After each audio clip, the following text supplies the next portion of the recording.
Woo! We are live. Welcome Hey, hey. back to another fantastic Friday night in December on the 10th. It's a Friday. Take it My away, dude. Alex. All right. Well, welcome back to Dragon Heist. Might be our last. You might have Cut out. muted yourself there. I don't know. No. Hello. Oh wait, right. I'm on this mic now. I'm out. God. Um. Scale of So, 1 to 10, Alex. this might be our last session of Dragon Heist fully. I'd love for it to be. So if we have to stretch it out into next week, we can. But to pick back up, I've lost whole ass tracking of what session number we're on. Literally in my notes, I just have session question. So nope, definitely not 30. Maybe, probably not. Probably past episode 2. Are we around like 48? I don't know. I think it's in the 30s still. We're in the 40s in Odyssey. Regardless, we'll hop right into it. So, months after opening the Vault of Dragons, heroes of the Argent Oak were tasked by the leadership of Waterdeep to descend into the subterranean town of Skullport and assess out the activities of the Xanathar Criminal Guild, prevent its deranged leader from continuing to harass the City of Splendor above. The group made the uncomfortable journey down into the depths of Toril, sailing the Sargwath River to the destination.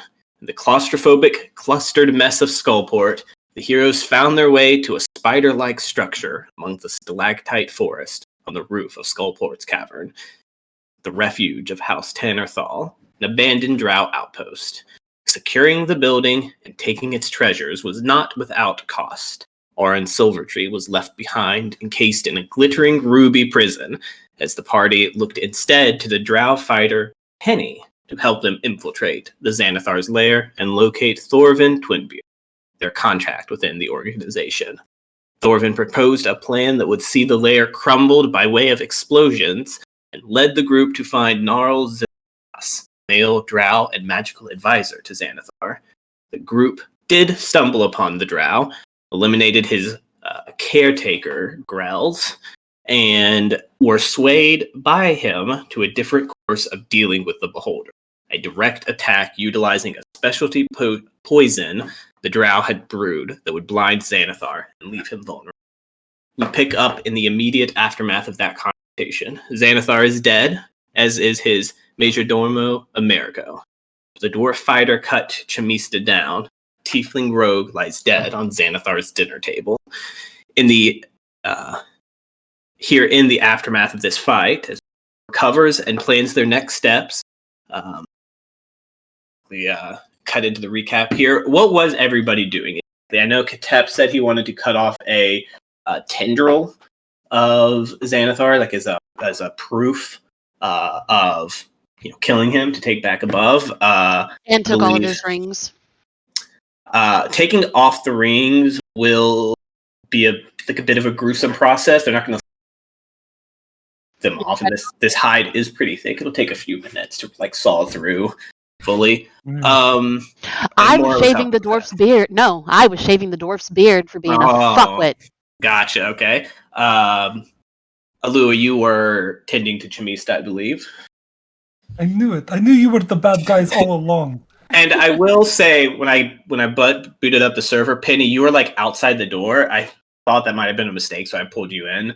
But I'm trying to remember, she did step out, but I think it was to get Gnarl, and then we didn't have a moment. Gnarl was coming in. You So moved him in, so we'll pick up at this location with a I'm trying to find it, as each of the party members feels like slithering caustic sensation crawling across their minds, and a hissing voice speaking telepathically saying, "And so you've won a victory. What now then? What now?" Looking to the eastern wall of the lair, stepping a tunnel carved 10 feet above the ground, are a pair of strange fish-like humanoids ahead of an unfamiliar blue-gray mind flayer, who's obviously the source of the voice. What would you all like to do? Ugh, mind flayers. We'll probably gag. Like, it's so ugly. Anybody trained in nature, as well as Penny, you guys can make nature checks to see what you know Not about trained, these so fish creatures. Yeah, I think it might just be Penny.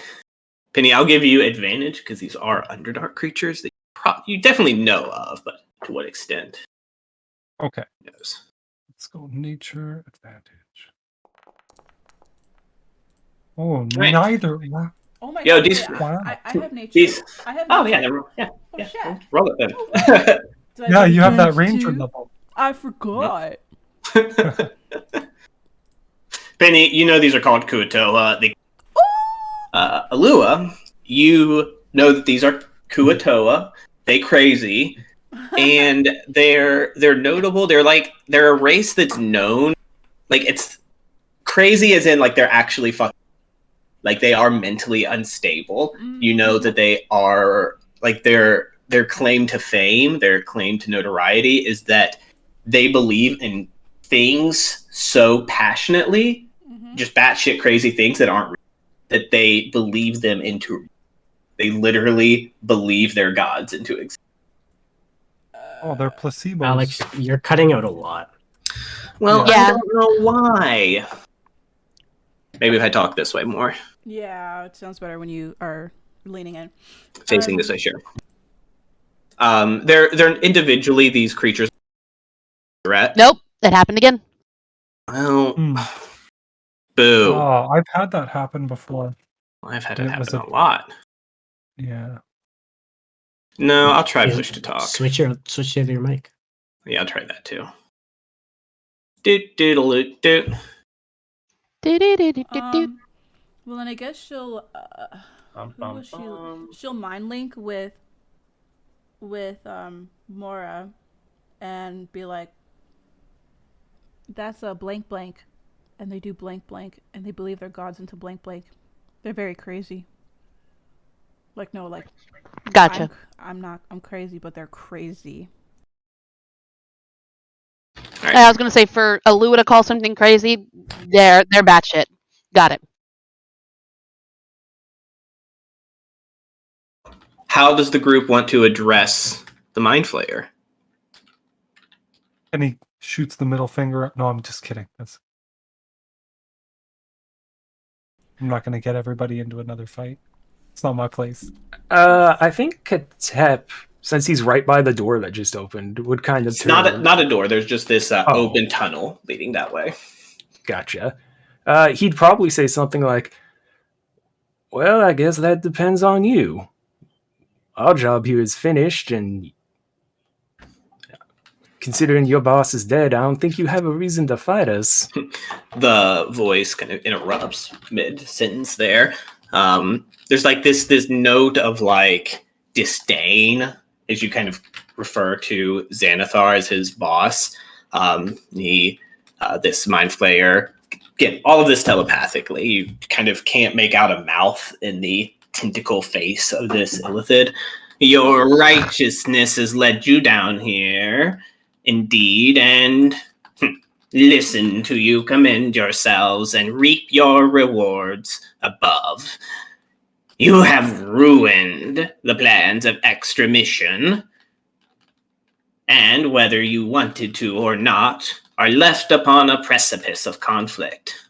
No, we do not need to be enemies, Argents. Allow my servants to retrieve the corpse of the Eye Tyrant, and this parley will be peaceful. We shall leave this lair to you, and will return to the depths below to reconstruct our approach with the dreaming abominations.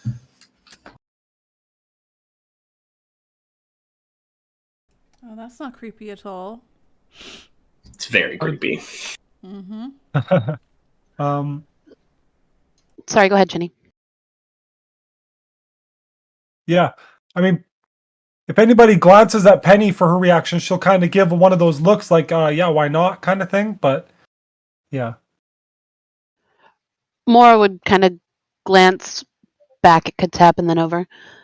Alright, so the Mind Flayer that was here before you, his nuts? One thing at a time, or a rune buckle. But is Katep, you everybody here? Yes, everybody. Unless I say it otherwise, everybody will hear this voice. Katep, there's like this, like a bit of like pressure, like you feel like the weight of the gaze and the attention of the mind flayers. You're like, we're in the process of cutting one of these tendrils off. Probably, kind of like a hey, fucking stop that kind of attention. Like, that's not okay. He's asking for all of it.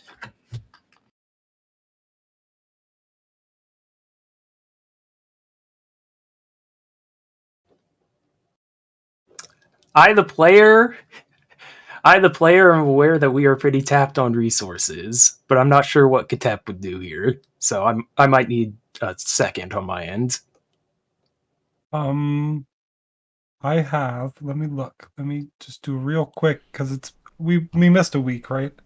Yeah. I We missed a week, and we nothing. We skipped. We were 2 weeks from last time. Okay. Yeah. Yeah. It looks like I am spent on everything.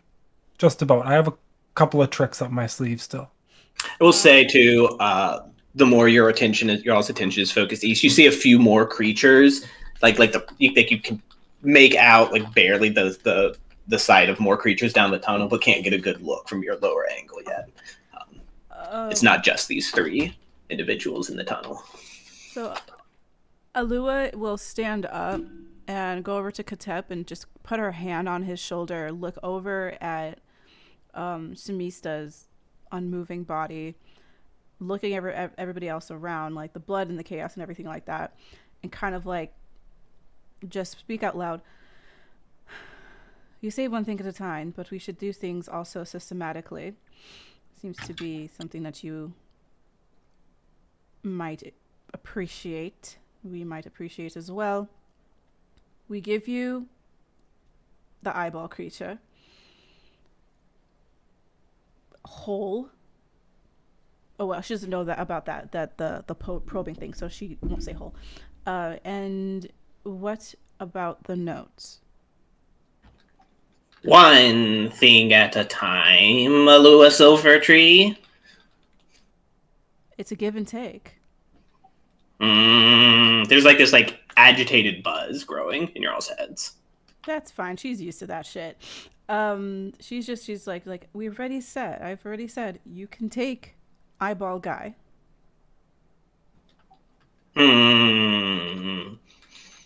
Very well. And follows this. Step back then to the other side by Silgar.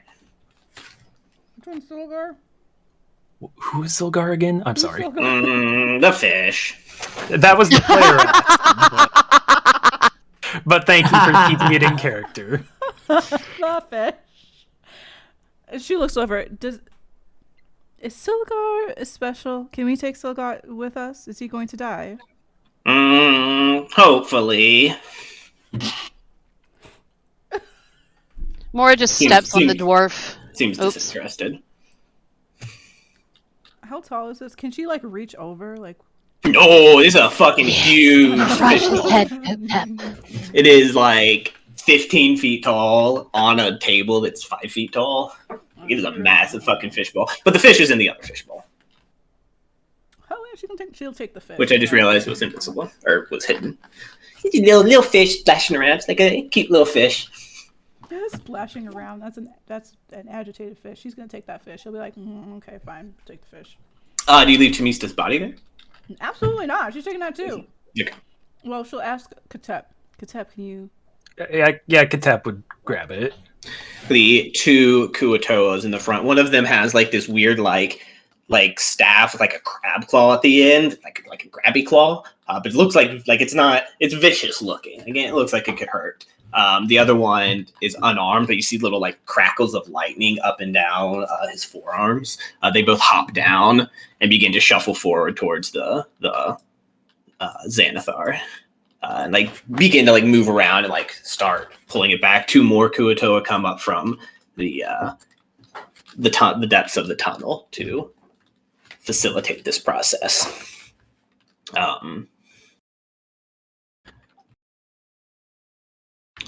And I know much of the one termed Nihilor, its actions and its ambitions. It is not an invaluable knowledge. Not a knowledge without worth. A knowledge I feel particular hunger for among one of you. Mora Runebuckle, your mind is not wholly your own. Is this appetite for the one named Nihilor, one termed Nihilor, yours, or is it sprouted from the artifact you are bonded with? A proper exchange for the knowledge of the knowledge the supremacy knows relies on your agreeability to offer the stone to the colony for appropriate consideration for integration. Hold on a moment. You're telling me I give you the stone and you'll give me Nihilor? We do not have the one termed Nihilor, but we know much of what the one termed Nihilor was after. If you can't give me him, you're not getting the stone. It's not a fair trade. Very well. You're taking the corpse of Xanathar, but it's my understanding you have several prisoners that we are familiar with. Captain Staggett and Drow Princess of some type. Are they still themselves, or...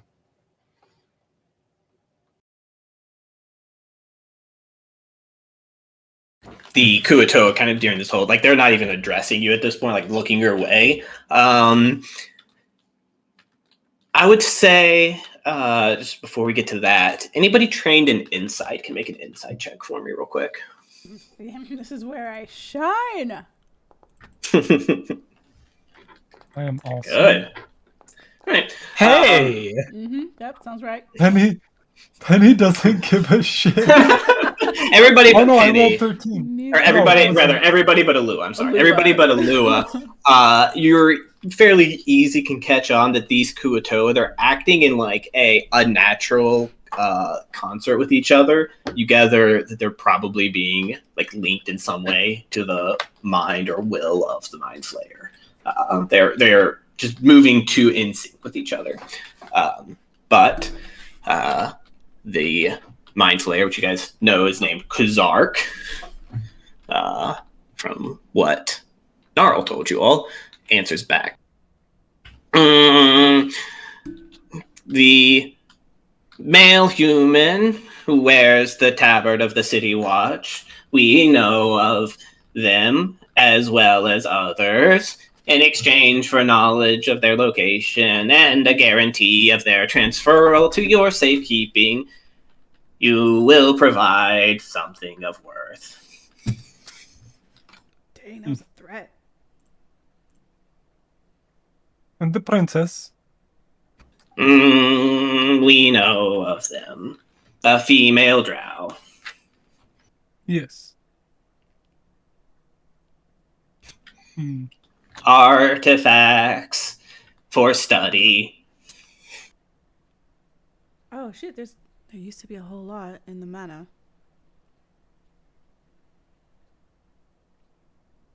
Do we have any artifacts on us? Shoot. Yeah, you gather, mine. Magical objects might be more what he's referencing. I got a spellbook made of flesh. You want that? No, I don't have it on me. It's at home. It's in my inventory, but no, I know I don't walk around with that. I So think do Katep we would... really need him? Can we not clear this out and reclaim them ourselves? It is a risk you can take. Are they still themselves, or are they not? The knowledge has value.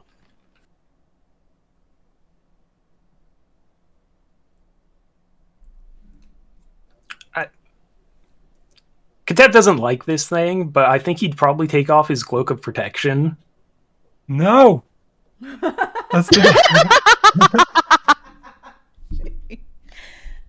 No! Not the matching outfits. Katep, roll the d20 for me.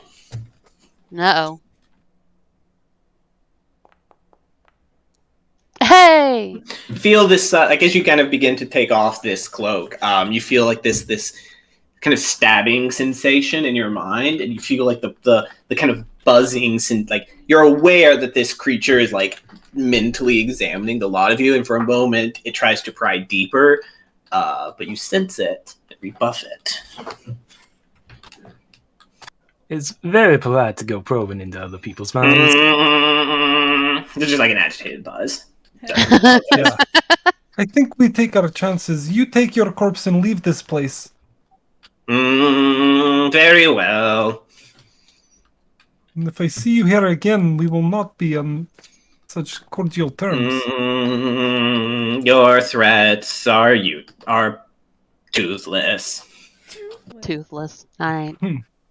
We will see about that.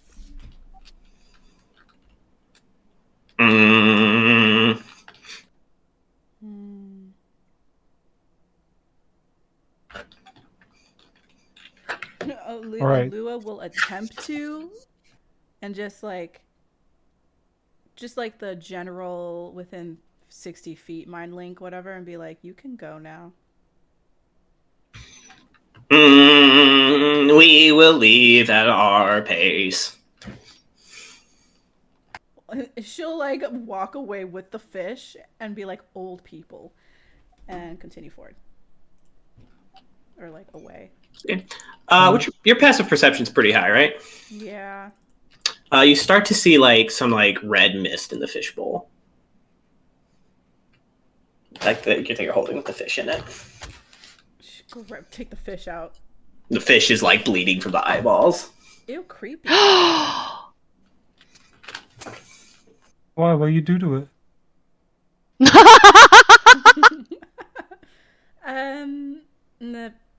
Is the fish dead? Oh, it's super dead. God. Its brain got turned to mush. Was that necessary? By the mind flayer? Go get him, Alua. She'll throw the fish at him. Make an attack roll at disadvantage. Yes. Like make a dexterity check at disadvantage. That's about right. Because it's pretty far away. Come on, 19. Ooh! Wow. Amazing. When it counts, guys. Beyond miraculously, as you just fling this bleeding dead fish by the tail, it arcs across the room gracefully. Like all these fish people kind of look up, watching it. One, like you see it like lick. It's these things have like nasty, like sharpened teeth and like weird humanoid tongues, like human-like tongues that like lick across the scaly, not lips because they don't have them, just the mouth.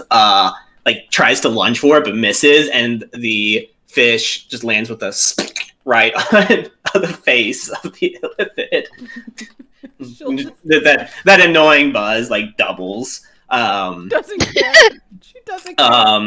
Alu, I need you to make a wisdom saving throw for me. And she'll just say asshole. Wisdom saving throw. Come on, I know wisdom. You're within 10 feet of Katap. Oh, is that? Oh. Yeah, It means you get a +3. That's regardless. You feel that similar kind of pulse of like attempting to get deeper within your mind, but again, managed to rebuff it. Kazar kind of who had been levitating. It'd been hard to tell. I guess you guys would have caught this as the front two Kuatoa jumped down into the lair. Had been slowly affectionately petting this brain-like creature, an intellect devourer. It leans forward slightly, almost very interested. You kind of faintly, all of you hear like this like thoughtful thought of extra mission will be pleased. Alter deep takes shape.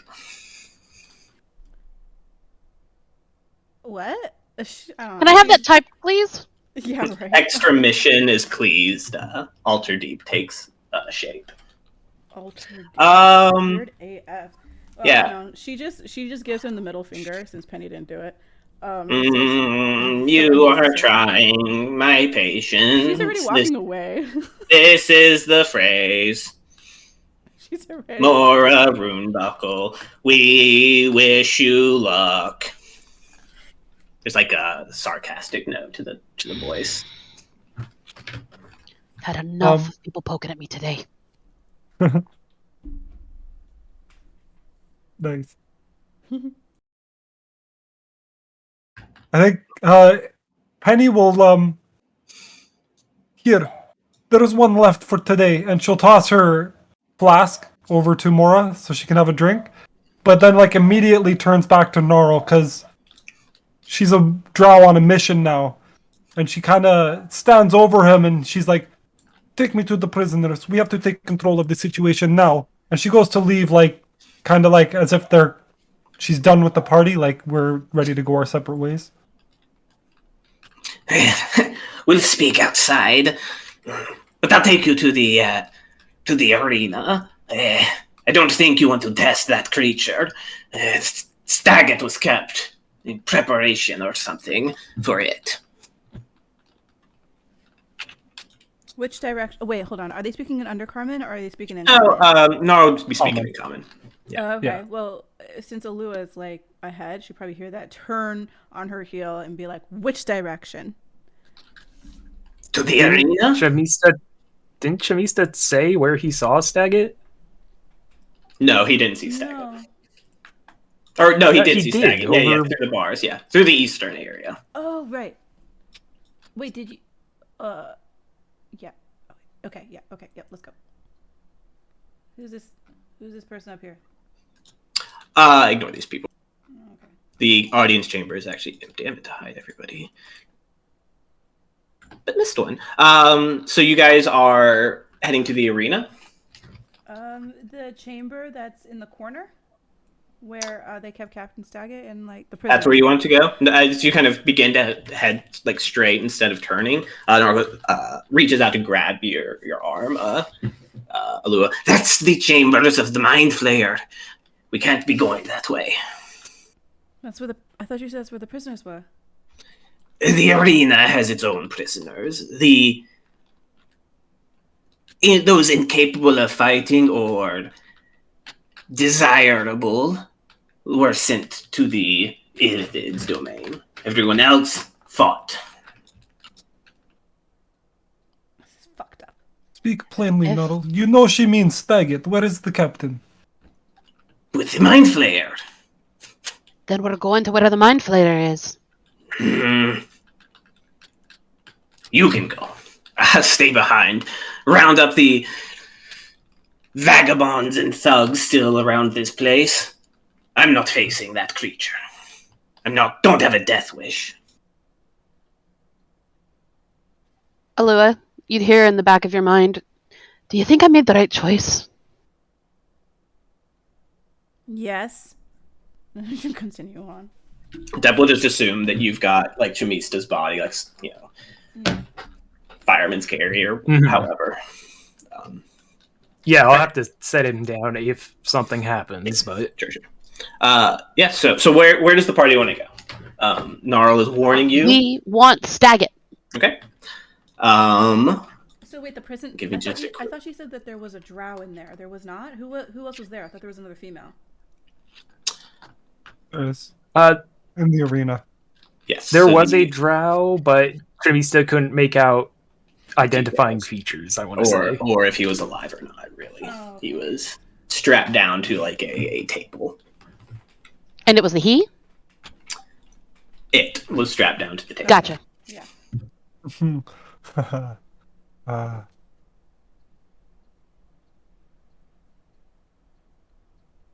Let me just prepare this room then. You guys are gonna go fight the Illithid? I mean, we don't want to, but Alu is on a mission now, so Mora's following her. I mean, hey, you guys can persuade her at any point in time. She's just like very angry that her brother is petrified. Her second brother again is dead. The fish is innocent fish got brain jellied and like Brain Yes, jellied. You don't know he was innocent. He could have committed evil acts untold. He was Xanathar's best friend. I say, by all actually, accounts. the fish was Xanathar. Right. The Golden was just a figurehead. Yeah. So is everybody traveling together? Penny, are you going with them? That's what I was gonna say. Like as a player, I really want to save Staggett, but Penny is probably really torn in the moment. She kind of wants to get ahead of the other situations that would be unfolding right now. We just knocked the domino over. Well, I guess then maybe Alua would have turned and been like, "Are you gonna come and save your other comrade?" I'm assuming because there was another drow in there, or is it just the princess that is, I guess, the priority?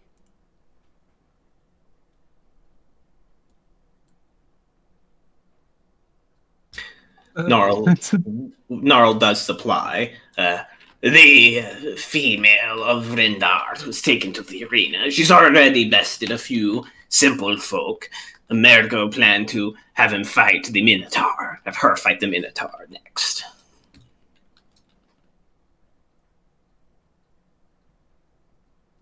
Oh man, man, why you put me on the spot like this? I'm so indecisive. Mm-hmm. Yeah, that's what I was wondering, if like the value of the person in, I guess that's, I don't know. He just Failed wants to drow. TP. He just wants to TPK the original party. That's all. He's letting Penny go. It's up to Penny.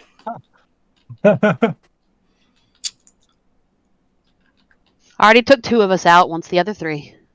Got to complete the collection. Yeah.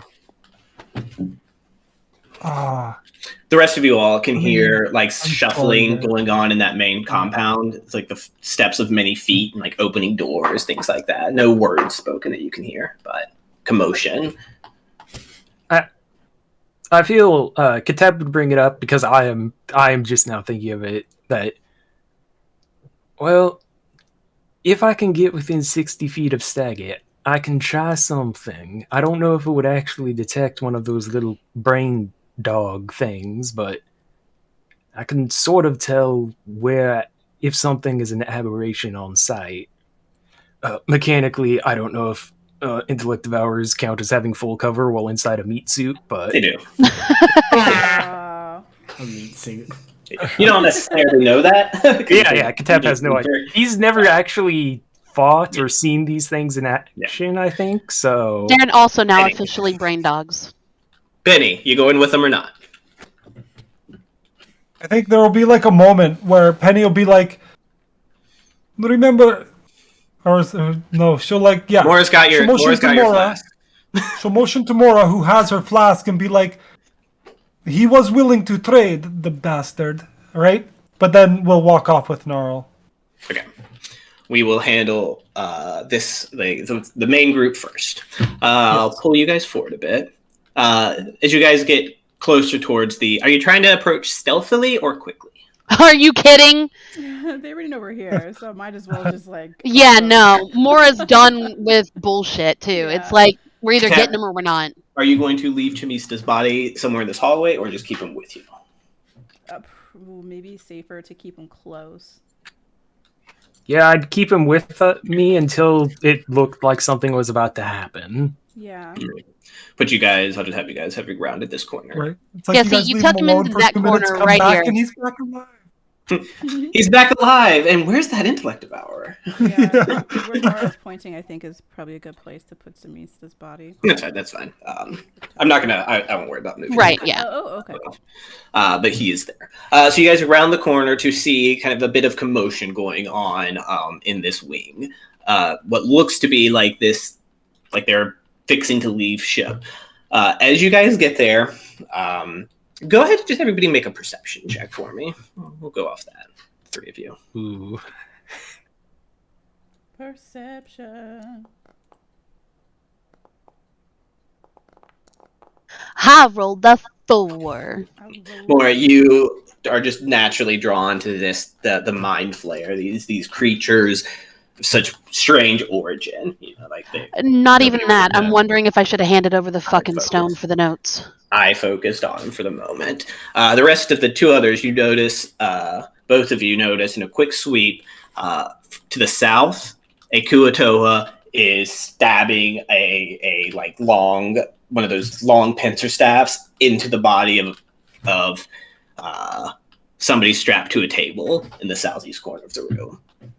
They're just mutilating the corpse.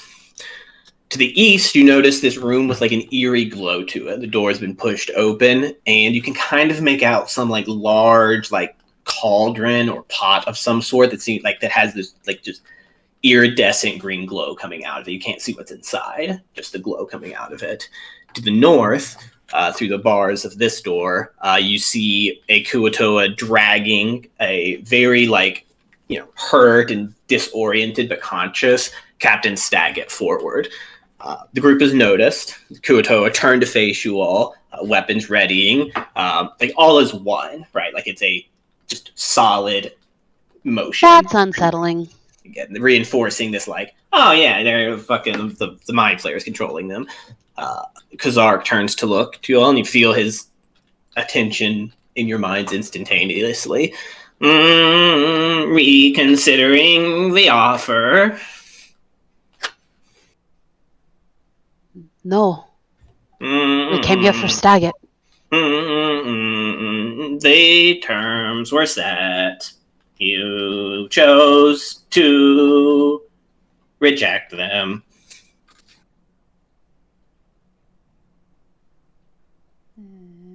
Once again, to Alua's mind,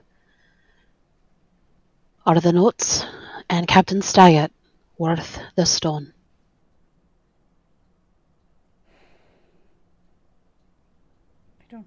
I don't know, Laura. You have been in contact with this stone. You have more. Oh my God, that voice that you're using. I'm starting to get it. You have been in contact with the stone. You have the information that it could possibly give is essential, and then of course we do know that it is probably to its own interest. So if it came into the hands of these creatures, it would just be, they would just get whatever information they want, and they know what to ask for.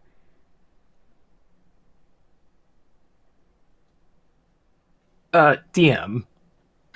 Go for it. When it came to Staggett, it was the creature was essentially asking magic items in exchange for safe passage for the prisoner, or that was the term set before. But right now, we'll say since they had that moment of talking back and forth with the Illithid's focus forward, the tentacles kind of give a little shimmy, and Kazark's voice comes, decide quickly, I am hungry. Staggett's kind of brought forward to the Illithid side. Shit, I don't know if this is gonna work. She is very reluctant and hesitant and is like cold sweat now. Kind of presents in a sense a little bit, shaking hands, her lantern, kind of just like no. So you begin to? No, you can't. No, you can't. Yeah, she can't. She holds it and she's like, I can't. She puts it back immediately. Y'all can see that, and it's just like her hand is twitching at her side, where she's like, it's like PTSD at this point, and she just cannot. But she wants to, but she cannot. She's just stuck in a pattern. All right, so Katep is gonna do something, seeing stuff is happening. I'm just gonna ask you people the party out of game. We people. You people. He's going to grab one of the two magic items he has. It's either the cloak or the sword. If people have an opinion here. Well, I don't know how clear it was, but Penny motioned to that flask. I thought you had taken it back. No. Motioned that she was leaving it with you for a Oh. reason. Yeah. Just Oh, so that I you had completely something to missed that. bargain with. But Mora wants the flask more than... No, Mora didn't put two and two together. Or player didn't put two and two together. Yeah, me neither. Sorry, I didn't make it very clear. Mora's kind of wiggling the flask then. Oh, go ahead. Magic item still on the table? We are feeling irritation. The terms grow more stringent. You kind of feel this long appraising situation before the boots. I was looking at the no. That- Okay, she'll take the boots off. Oh, the boots. Winged boots. I thought you had flying boots. Where did you get those? Wait. The petrified manor. Yeah. You guys gave us it. We Yep. divvied it up. It's okay. She will start. There's tears at this point in her eyes. As she takes these glorious winged boots. You know, her long desire of flying dash out the window as she gives them to. Yeah, one of these creatures just marches forward. The glare is intense. Extremation will be pleased.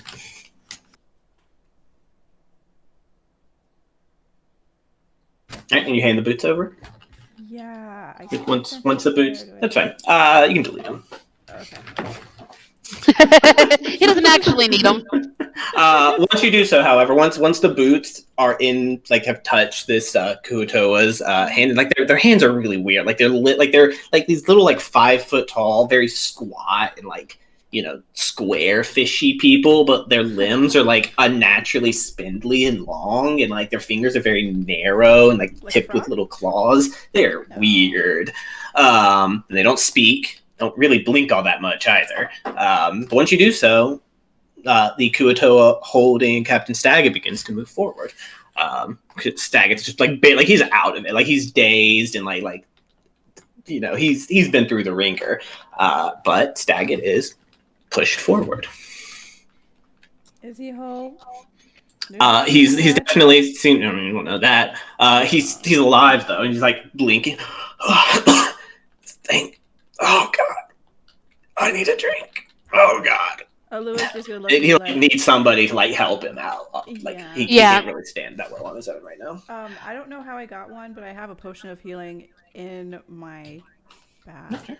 Sure. If you want to offer it to him, yeah, go ahead and you can should just be able to roll it, and it should delete. If not, you can remove it after that. But tipping that back, Staggett, you know, emboldened by this and invigorated by the magical liquid within. Oh, that takes the edge off things. If they put a little worm in your brain, you do know that we're gonna have to take it out, right? What the fuck are you talking about? You'll learn soon enough. You kind of hear, the captain is unharmed. We regret that the male drow was the victim of your delay. Can I insight? Is it possible to insight a mental message from something so weird? Yeah, sure. It's going to have. I'm going to give you disadvantage because it is super weird. That's fair. And you're trying to decide? Like, if he's lying. Yeah, if he's lying about Staggett being unharmed. Same, because obviously he's harmed, so I'm very confused. Is it okay if I roll as well? To do Yeah, for sure. Okay. For sure.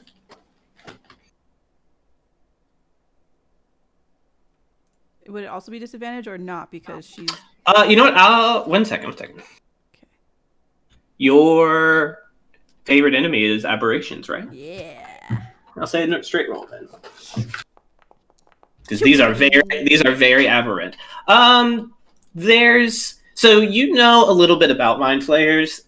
They like are arrogant, supreme beings that think, you know, they're like the final evolution of things. But there is like weird dignity to them. Like they're not necessarily known for deception in that way. Okay.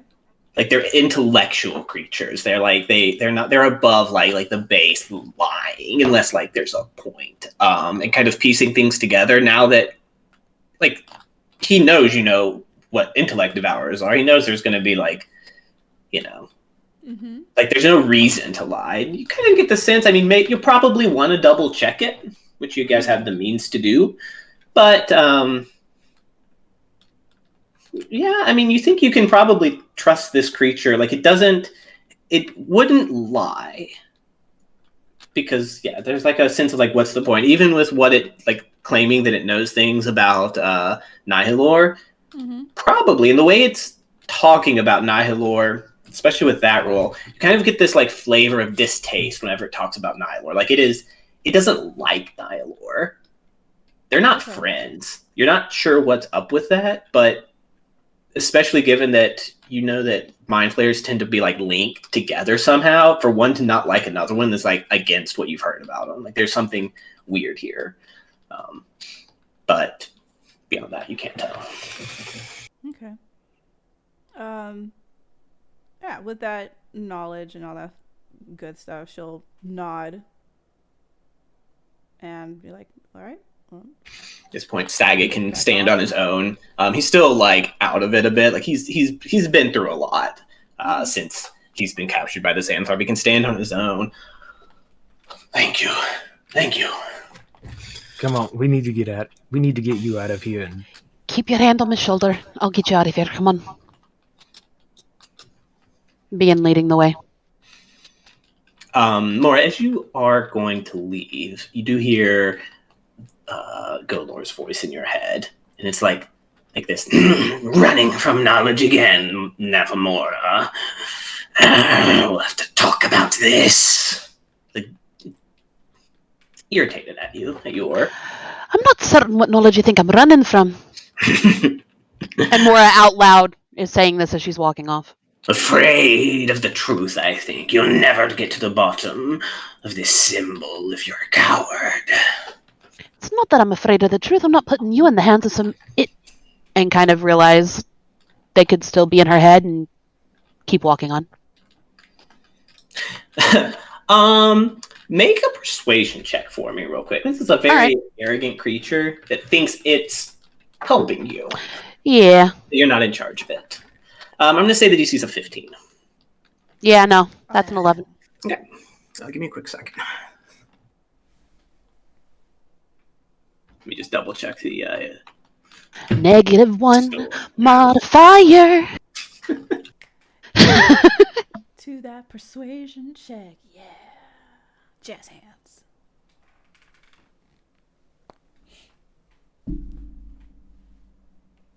I miss being Ty with a decent persuasion. Better deception, but a decent persuasion. Yeah, I'm kind of warming up to this one token with the creepy froggy thing with the thing that looks like butters on his head. All right, 1 second. I need to look up some mechanics real fast for sentient items taking control of their owner. Oh, which is in the dungeon. Yep. Real quick. Yep, go for it. I kind of figured this was about to happen. I got a wisdom saving throw last time. I'm not sure I'm getting it again.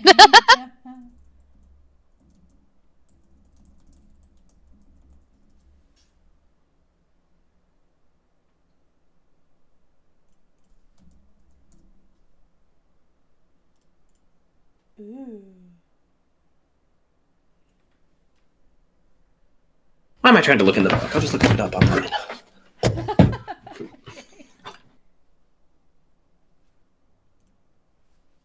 Just want to make sure I get your saving throw correct, not just weak it.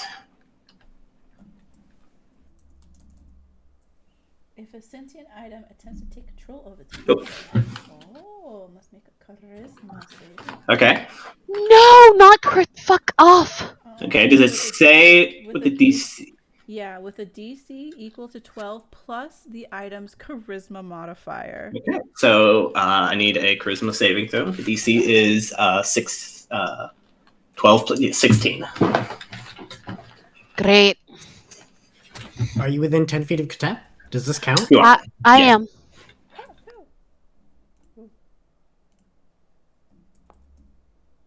Oh.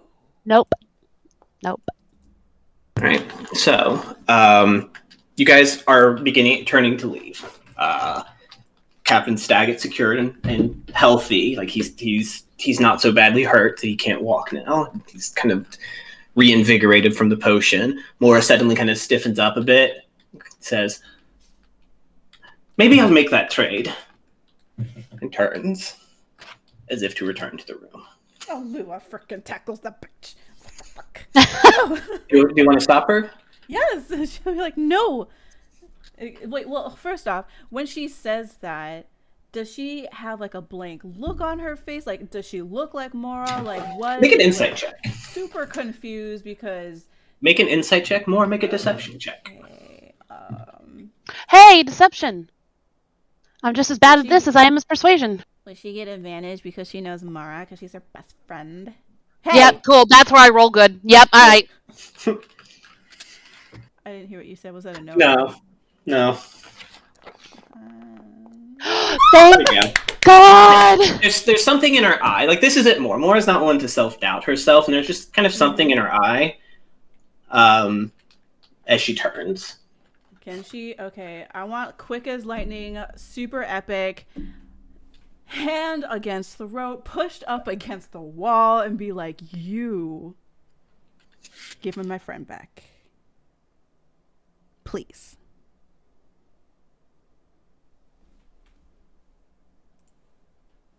You kind of like there's like more. I'll say that you kind of like can like exert yourself a little bit now that there's like this confrontation. Like there's like Golor's voice. Like there's this like put me in the hands of somebody who respects me, like in your head. But like you might be able to like stutter out words too.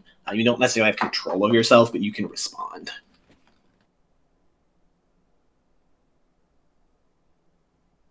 If you so choose. It isn't disrespect.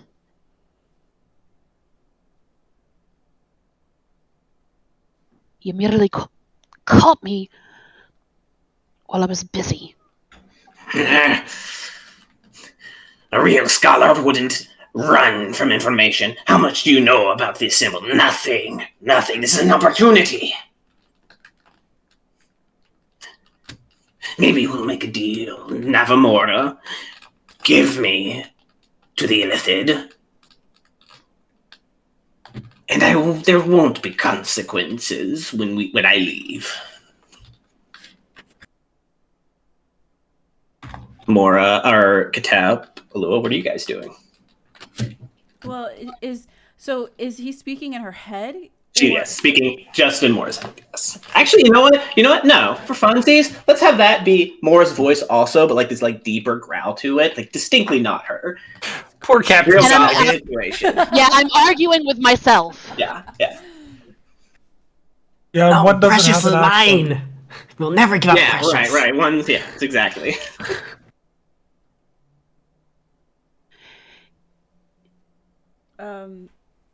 So I think Alua probably catching on, knowing that Galore is doing stuff, will release Mora like gently, but block her path in a way, in a sense. Okay. And she'll say, not running away from knowledge. That's the least that we want to do. More of on hold.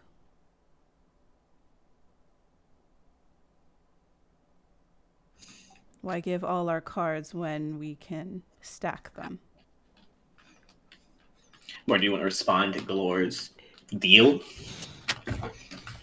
You're dangerous in their hands. I'm dangerous. Knowledge is dangerous. Nevermore a rune buckle. Shift back and forth.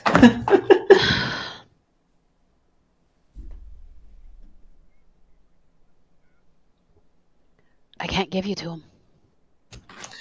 Fine then. You take it. And more, you feel the hand which has produced the stone, without you realizing it, thrust towards Captain Staggett.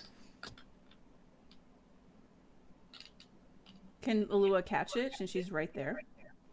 It's still in her hand, but And Moore would have a tight grip on it because Moore doesn't want to give it up, yeah, 1 second. particularly to someone who doesn't understand what it is. Mm-hmm. And then why would they want Captain Staggett? Like, so what, there's something he knows. So I've got a question for that, but I'll wait until after you're done looking whatever you're. Go ahead. Can Katep sports ball wide field goalie just intercept that magical eye rock as it's being thrust towards Staggett? That's what Alua was trying to do too. So I guess both of us are trying to intercept.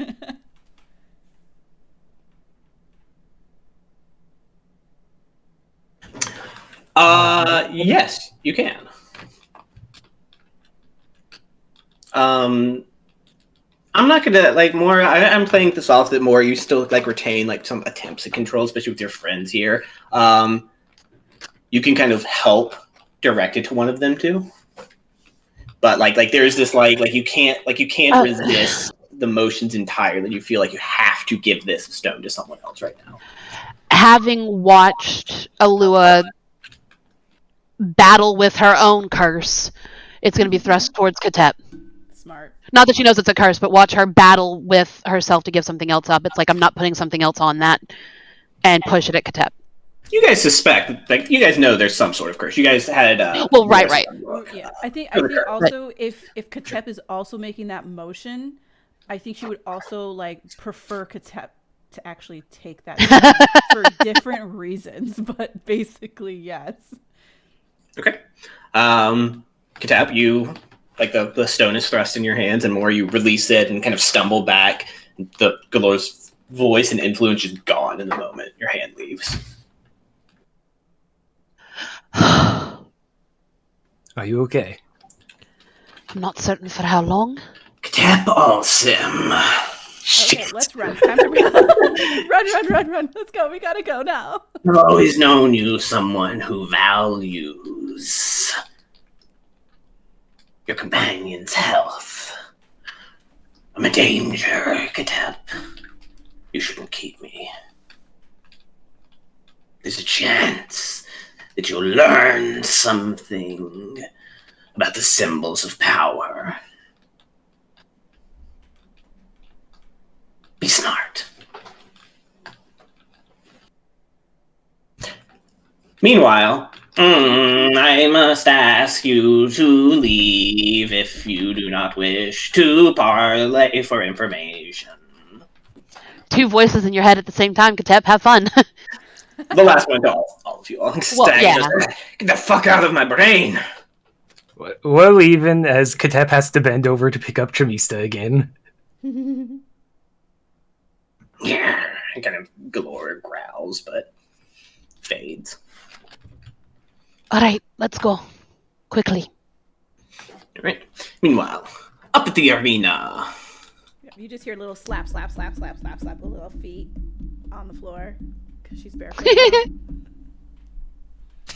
The arena of the Xanathar lair fails to be incredibly impressive. There's a bit of seating around most of the circular fighting area, and then a platform that's a bit more splendid, lit up with gemstone lights and the sort that would presumably host Xanathar and his advisors during fights. The floor is a mix of dirt and sand with a few rocks strewn in there. Dried blood, puddles all over the place. In the western edge, there's a tunnel that leads down and underneath, and it's to this that Gnarl kind of guides you, Penny. And as you approach, you can hear. Let me make sure the walls are right here. It's one of those weird entryways.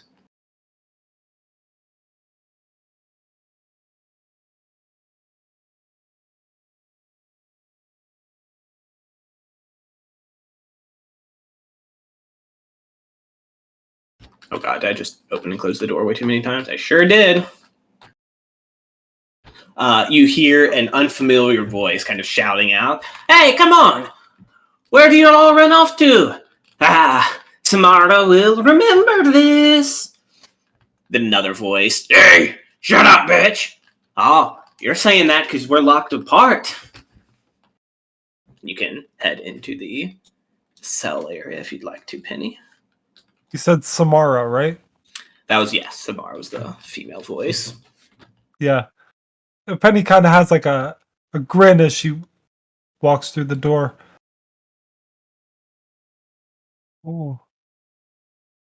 All right, as you kind of begin to move into the area, the doors here again have that like cell bars holding them, so you can see inside. In the second cell, you see Raylan Offendar in chainmail with a kind of short sword near at hand. They've left these creatures armed in their cells. She's just kind of relaxing in the back, not paying a lick of attention, though she kind of looks up as footfall come and, "Oh, Penny," she calls out in Elvish. The other cells, the first cell has a female halfling in this like crimson hair, black cloak, a couple daggers stuck in her belt. She goes, "Huh, did you enter?" The last cell, there's a minotaur like holding the bars, like banging his head against them a bit. And the third cell holds a collection of humans. They look a bit more scared. Looks like they might be from the surface. They've got the surface smell about them. Okay. They kind of recoil in fear at seeing a drow, an armored drow with a glaive walk in. Covered in aberrant blood. Mm-hmm. Yeah. So Penny like looks through the bars, steps towards the cage, kind of like leans on it nonchalantly. "Oh, hello, princess. Funny I should find you here." Get me out of here. Meanwhile, Samara next to you can kind of recognize her voice. "Oh, hey, sexy. Hey, let me out of here. Hello, yeah." Of course, princess. Noddle here. She kind of snaps her fingers. Noddle here. He's finding the keys right away. Americo has the keys. Oh, for fuck's sakes. At least you know it's not hidden in his beard. Yeah. Yeah, Penny kind of like hangs her head for a minute, having the moment ruined, and then, of course. Is this a jailbreak? Careful. Even- There's a beholder around here to get mighty cranky if you heard about it. Just a halfling.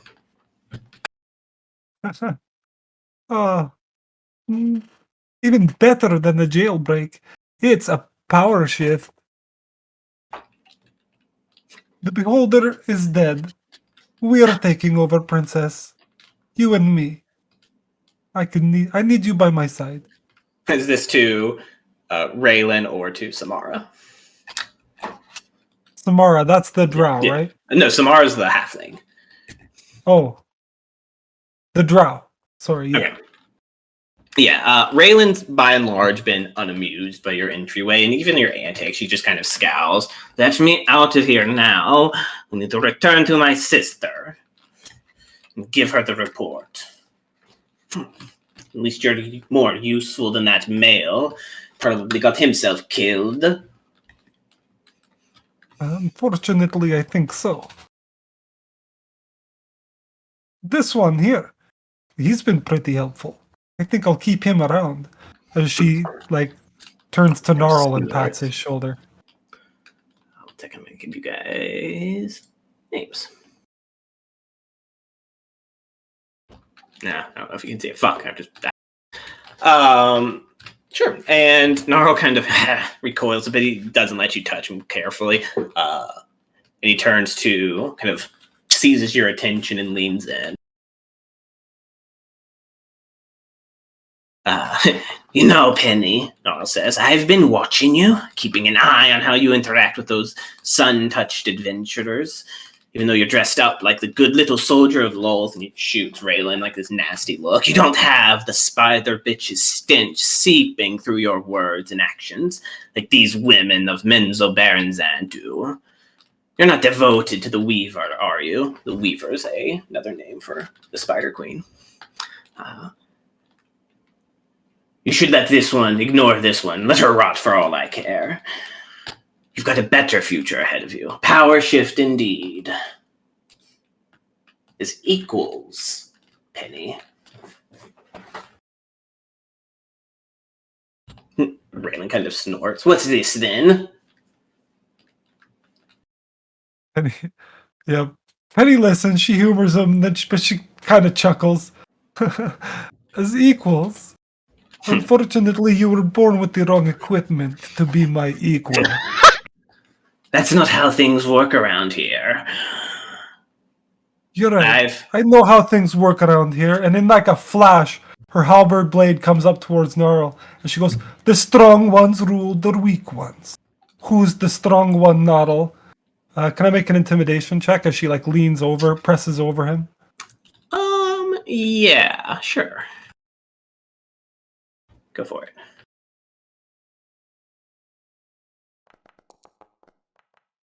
Oh, shit. Baby, penny dummy mommy time. Okay. Gnarl like recoils backwards and flinches up, like very much loses the game of chicken, fearing that you were going for him. You see that he had he has like this glass orb that's this focus that he like kind of spun into from this little holster on his wrist into his hand. But he kind of clenches up with fear halfway through. That's not how things work here, Penny. I have friends. I have influential friends that would laugh at you if they thought of this. And above, he's like panicking, trying to like convince you. The leaders of the city above, they're hypocritical, they're frequently lazy, but they're not idiots. They're not entirely indifferent. They won't tolerate a daughter of Menzo Baranzan in Skullport. Not without allies. I can be that ally. I've arranged a meeting with the Lords of Waterdeep. I arranged the downfall of Xanathar. They'll listen to me. They won't listen to you.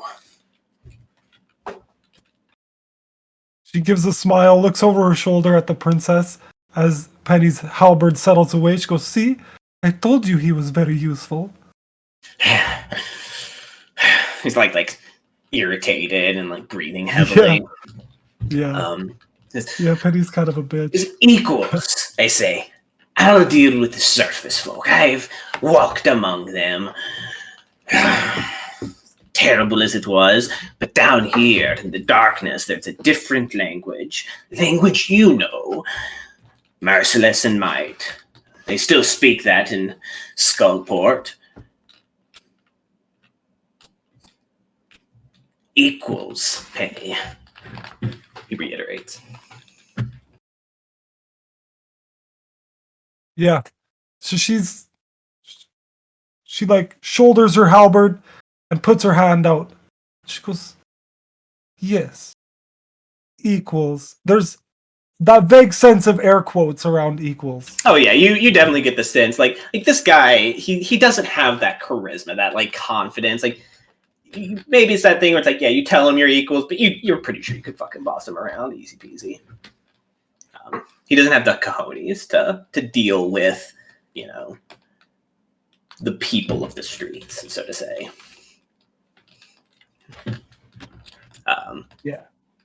Okay, you are like are you being genuine with this like deal? Mm-hmm. Yeah. And he, of course, and he like very untrustworthy, like he's expecting you to like do something, reaches out to take your hand. Like this very like, noodle arm wizard handshake. Yeah.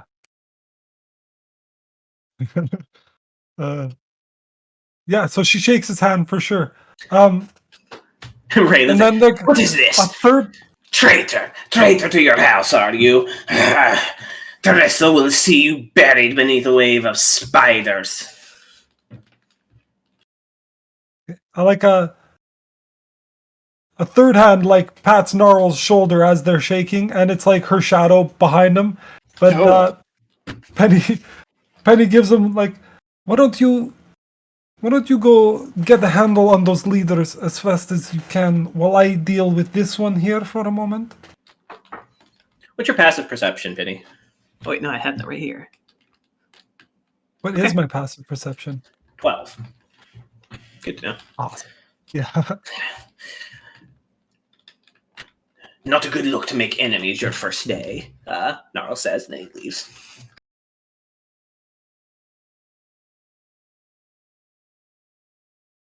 Yeah. And then turns back to Raylan and yeah.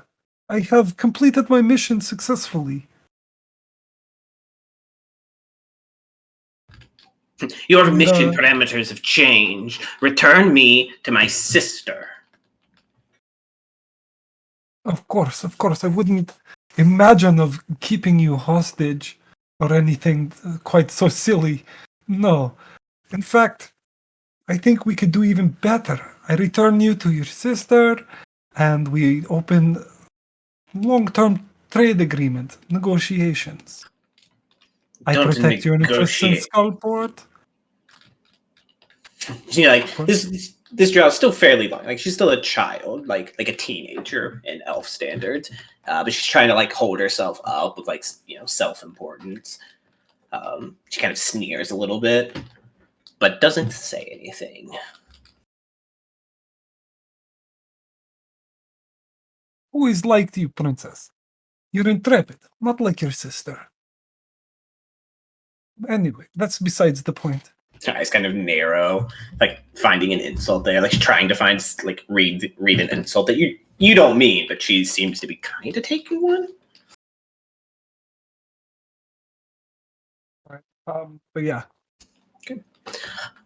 All right, you're gonna plan to release her, like take her back to the sister list. Okay, we can jump cut from there. You do kind of as you turn from this conversation, you look over and you see the door. The cell door next to it, the one that held the halfling, has like cracked open, and the halfling's like at the end of the tunnel, like gives a little whistle. Thanks for the help, love. Have twirls a dagger in her hand and sticks it back in her belt. She successfully picked the lock, did it hit without you noticing, and crept away a little bit. Because she is kind of a badass. But if you wanted to say anything or do anything before it looks like she's going to just take the moment to leave. Yeah. Penny will like take a step towards her, but she's like smiling. She's kind of in an elated mood, right? She's like, I hope I see that halfling again. I like her. Penny surely will. All right, and we can have I think at this point, it seems like the immediate activities in the lair are done. The group can leave as they so wish. You guys now have access to the noted staircase that leads up into the sewers of Waterdeep for a very quick route to and from Skullport that you did not blow up. Yeah, we didn't blow up. Excellent. No boat. Excellent. No boat. Whatever's no boat. We do that one. No boat. Yeah. Right, so we'll begin to kind of jump forward. Alua Gnarl demands his smoke powder back. Can you take some without him noticing, please? I mean, there's a very his capacity to count is probably not very but you might be able to convince him. Just say make a if you want to talk him into letting you keep some. Yeah. So Persuasion check. They go boom, and we have to do. My brother, I'm sure, will want to try out how to, excavate certain things, and we need to move Earth quickly. A persuasion check at disadvantage. Yeah. Yeah. You should give me this because I'm gonna use it. Persuasion. Hold up. Still, I'll have him roll a check against it to set the DC. Come on. No, it's not high. Aw. Yeah, he's like, You can keep one of them. She'll take 2. She'll try to feign it. One of them. Oh, yes. They're not invaluable. Oh, right, fine. And I have done you all a great favor. It's much more confident without Allure, or without Penny, like hovering over it. Okay. You killed the Beholder because of me. Are you... He's not lying. And he knows it. Okay, fine. But we still did the dirty work. But thank you. Balance chemical equations against a creature of unknown weight and tell me you did the dirty work. Just a little bit. Thank you. All right, so we'll cut from here. The group is able to leave. In the coming hours, days, whatever, Staggett is proven to not be mind puppied, whatever. What was the term?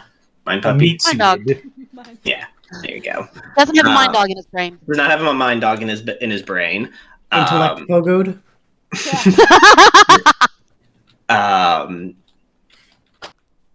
Oh, wait. Did we ever say goodbye to Penny? Did she just disappear? We never heard from her Nope, again. he disappears. She would, no, she would have said bye. Oh. No, What wasn't the I whole guess he didn't. wasn't the whole thing like we were working with Penny because she implied that the cleric could unpetrify Orin? Yeah. She was doing that. So yeah, so we'll kind of we'll say the group is kind of gathered probably in the audience chamber. Based on at this point, several of the thugs have been kind of corralled, and Gnarl's influence and Penny's intimidation kind of coerced. Some of them have probably fled to never be seen again, but most of them are just kind of taking to this new power dynamic fairly quickly. And yeah, so there's that moment where it's like you guys are prepared to leave and either choose to return to the surface, probably or return to the surface, or make good on this promise, because there was that promise, which Penny, you can deal with how you want. Oh yes, about that. It seems plans have changed. An opportunity aroused, and I took it. So I can't really go back at the moment, but I'll tell you what. I have much better connections here to track down that information you were about. You keep that flask as collateral, Mora, and I will find this Nihilor for you. All She right. might be bluffing. She is genuinely confident that she could get the information, though. Was to say, About she strikes me as a confident person at all times anyway. It's like, I'll find out. If I can't find out, I'll beat someone who can. You want to send that flask over to Mora then? Yes. On the character sheet. You can find out where she's Mora's got the good booze. Alua gives like a very slow blink of, I'm not surprised, but I'm disappointed. No. And moves on.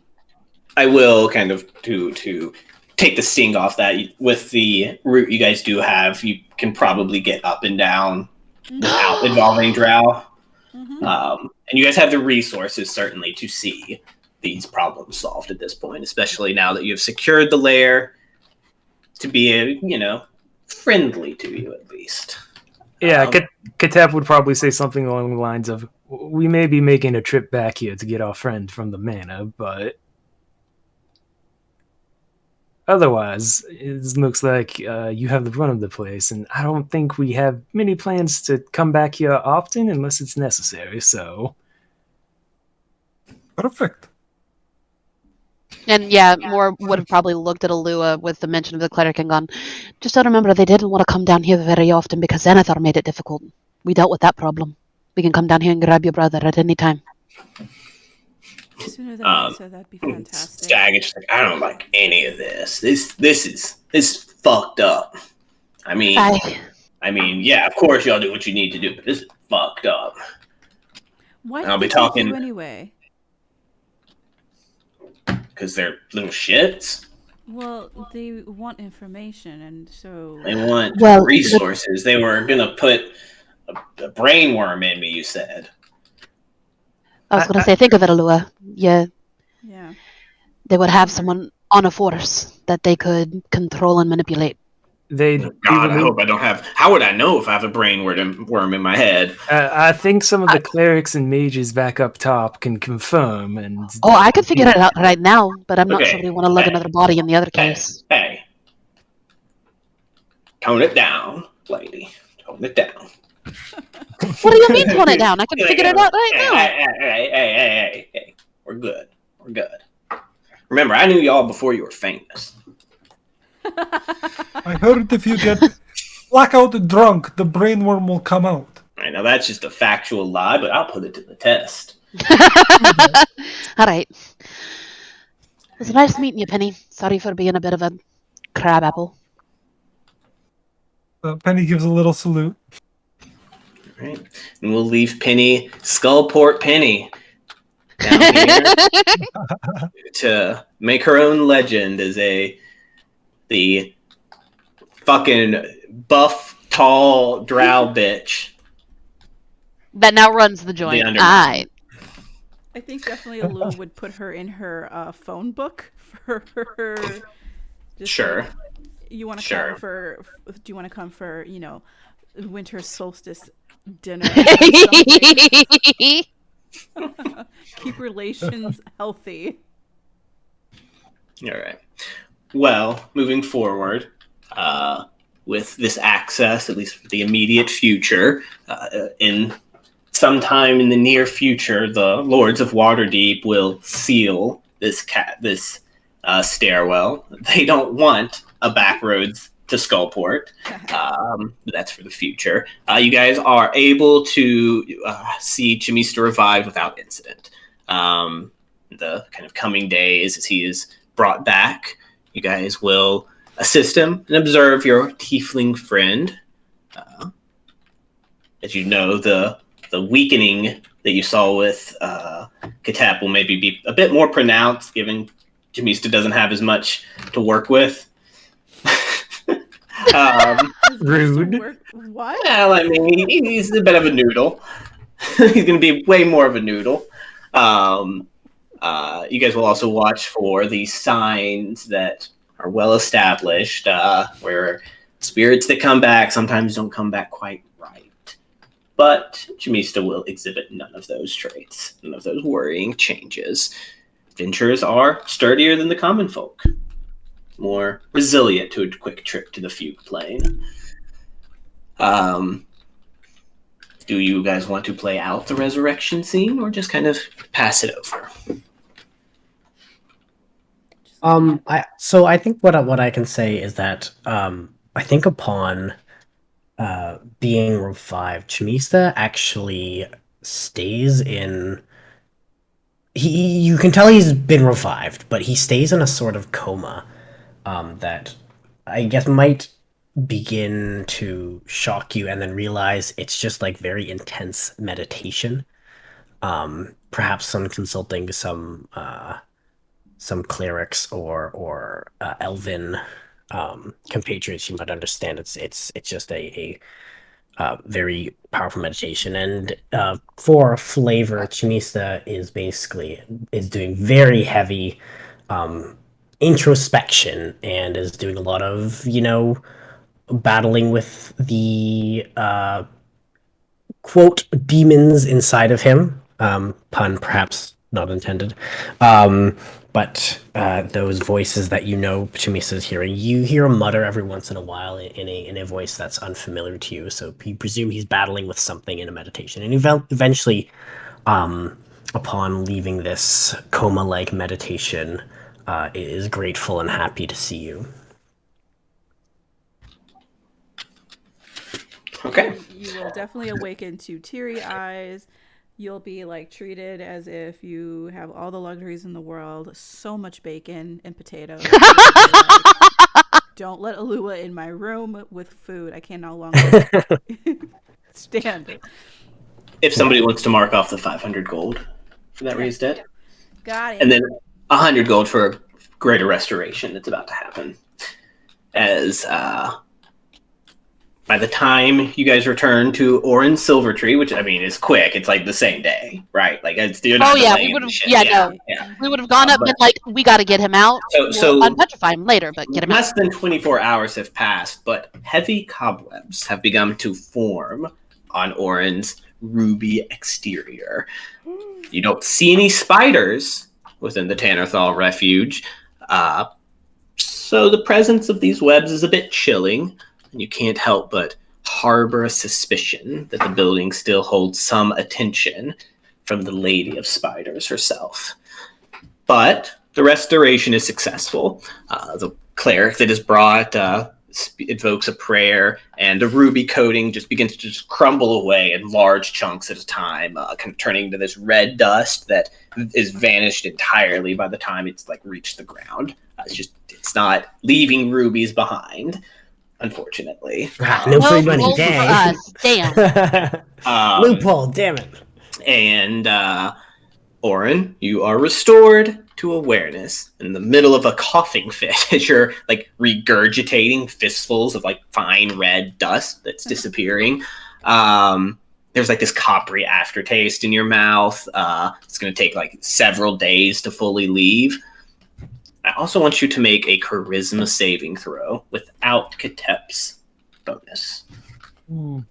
13. Is there a way? Oh, yeah, so right-click your name, maybe? Oh, to change over characters is what I was thinking, which I'm crazy. I might be able to change your player. There, I have Orin right here. All right, charisma saving throw. How do I do that from this? Oh, Okay. I just swapped you over to Orin as well now. We can move back to... Yes. Wonderful. nice. Moving people back to... Oh, some of y'all fucking quick on the draw, apparently. Back to Waterdeep. Very good. You, because you succeeded on the saving throw, during this time, you were kind of like dimly, distantly aware of like the movement within the chamber that you were petrified in. You're kind of aware of like this like touch on your mind that has that familiarity that you've known all your life. No capacity to respond, and you can kind of like note like the tinge of despair, and like fills you with despair during the stasis, but no ill effect from it. And you're restored without issue, kind of coming to surrounded by Chimith, like all your friends looking healthier than you remember, and a strange like wood elf, like the pale white robes. It's like, it seems to have worked. And like he's stepping back. I'll give you a moment. Yeah, koala hug like crazy, just all over, snot everywhere, cry like it's not pretty. Oh, mate, that was fucked up. Thank God. Yeah. I'm so glad you guys made it out. What happened? How do you feel about statues, Orin? Are you a fan of the arts? I mean, what? What? You were petrified. You were petrified for about a day. Oh, just a day? That's good. I mean, what happened with Xanathar? You guys fill in, Orin, on what took place. We killed a beholder and you weren't there. And there was some other drow lady. But she was kind of cool. All right, we'll do one more scene. A big jump cut Ironically, I feel like Oren would have been really attracted to Penny. Oh yeah. I think so. Can, can I sell that little drow staff I got? The Yeah. 1300 gold one? Yes. Cool. So, I'm going to hand that over to the party funds, Alua. You can add 1300 gold. What was the staff again? I've forgotten about this. It was the key that called the ghosts out of Fuckmora, apparently. Oh. Mhm. Yeah. We also have Oh, yeah. a bag of goodies that we got too. Blinded So her. Yeah. Oh, right. Yeah, the scepter. Yeah. All right. Chamista, how long does this meditation last? Is it like days long? Yeah, I want to say it's like around a week. Maybe like 4 or 5 days. I don't think you'll be present then when the group reports back to Vajra. Yeah, I think it would be basically like just as people are like, okay, this has been going a long time, then everyone's checking on them still, but and then eventually, before they're like, it's been a week now, he like breaks out of it. Sure. Well, after the group has gotten a rest in and feeling a bit revitalized, maybe like 2 days after you return, the group is summoned to speak with Vajra Safar, the Black Staff, at her obsidian residence in the Castle Ward. The petite, dark-skinned woman meets you with her favored apprentice, Joyce Deslinter, present. Quick question: is there anything you guys want to hide or, fudge the truth on from the Lady Mage? An open book. No, just full report. Here's what we did. Here's why we did it. Didn't go quite as we planned. Yeah. This is how we improvised. And she's ultimately very much impressed by the party's actions in Skullport. She is very commends you all. She's doesn't seem disturbed by the interaction with the Illithid. In fact, she kind of goes on to say, kind of taking in most of this quietly, asking pointed questions, kind of getting you guys to elaborate where you might have skimmed over details. She takes a long breath, kind of gathers the Black Staff close to her. There is a vital strength in being able to accept the greatest possible victory that we are able to achieve at any given moment. This interest of Illithids in the affairs of Skullport is troublesome and bears investigation. But it is a problem on the horizon, illuminated only by the removal of a greater problem very much on our doorstep. I am impressed, heroes of the Argent Oak, and that is praise I do not give often, lightly, or without most apparent cause. You have shown resilience and resourcefulness far beyond what is expected of adventurers of your years, and it is that tenacity and teamwork in the face of terrors which attracts greater opportunities. I would like to extend to each of you, individually, membership into Force Grey itself, elevating your accomplishments, or elevating you from mere gray hands.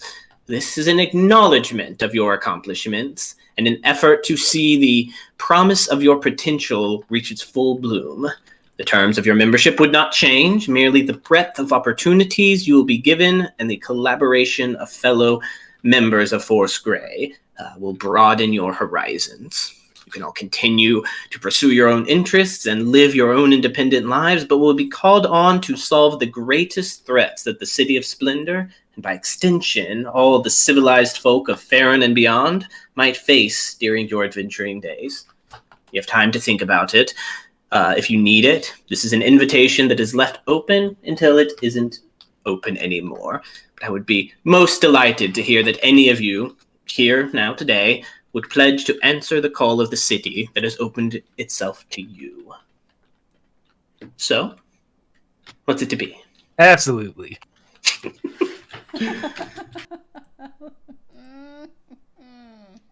My heart still belongs to Sundabar. But for as long as I'm here. It's acceptable.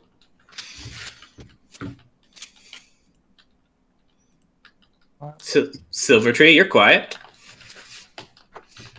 Ever since I was a kid, reading about Force Grey in the broadsheets, I've always wanted to be a proper hero. And then I got turned into a statue in the Underdark. And I realized I haven't hardly seen anything. And a part of me really, really wants to see the world. You don't have to be a permanent resident of Waterdeep to be a member of Force Grey. You just happen to be willing to answer the call when it's given. This Waterdeep's my home. And yeah, I plan to die here, one way or another. She's kind of in the process of this aftermath, produced these just plain gray bands, like rings. That she's kind of dropped on the desk, where each of you could take them if you wanted to. They're unremarkable in any way. Like they're just iron rings without a marking on them. All right. Mora will reach out and find one that fits. Press your thumb to it. So kind of you're like in the process of trying to find one that fits. Like there's one that it looks too small, but you're like maybe it is, and like as you kind of hold it up, it like kind of like grows a little bit to fit your finger. All right then. Small little smirk. They're enchanted to not seem magical once they've been worn. Press your thumb to it and simply think with intention of Force Grey. She kind of like encourages you to do that, Mora. All right. Repeating that, you pull your thumb away, it's kind of feeling a little bit of like warmth underneath it, and this small like holographic kind of sigil, like illusionary image of the symbol of Force Grey appears above your finger, above the ring. A nifty little bit of magic there. All right. You can kind of dismiss it the same way. Yeah, we'll do the same to turn it. How do I turn it off? No, turns it off. So sorry, did Alua say yes? Did everybody say yes on the spot? I don't think Alua. No, Alua did not. She she thinks about it. But she does in the end. She's like, "You're okay. I will take this." She's giving you a flat stare, like this bitch, kind of like got like drama queen kind of. Oh, absolutely, she's a drama queen. Yeah, it's very Roger's like it's very much that look of like I don't really like I don't have time to deal with this, but I guess I have to have time to deal with this right now, like just this once. She's a brat, yeah. I will take this. I have one quick question, maybe a slight favor. Could I color the ring pink on the inside? You can try. All right. She'll put it on her pinky. Okay. Yeah. Again, fits any finger you want. In the coming months that we will be getting into, membership into Force Grey carries significant opportunities. Vajra arranges meetings with other adventurers or teachers or opportunities, and everybody who joined can raise one ability score by 1. Ooh. Orin. Maximum of what? Not above 20. It's a natural trait. Ability score or ability? Ability score. So you can take like 17 and make it an 18. Oh, dope. Or something. Dexterity to 14. Orin, you can choose to gain 1 extra use of your second wind, 1 extra psionic power dice, or an additional +1 to a step. It's your specialized training with Force Grey. Katep, you can choose to take a first level spell slot or 5 additional uses of lay on hands, or you can add strength to your interception style. Like your strength bonus. Like in addition to the Yes, proficiency? Oh, I'm doing that. Whoa! That's dope. Whoa! That's dope. Mora, you Aye. can add 2 first level spells or a second level spell slot, or Second. Oh, okay. Hang on. gain 1 additional use of Chronal Shift, Mm. or gain 1 additional use of Arcane Recovery per long rest. Chronal shift. That's mine. Is Alua? Chrono Shift the reroll one? Yes, it is. That's so huge. That's cool.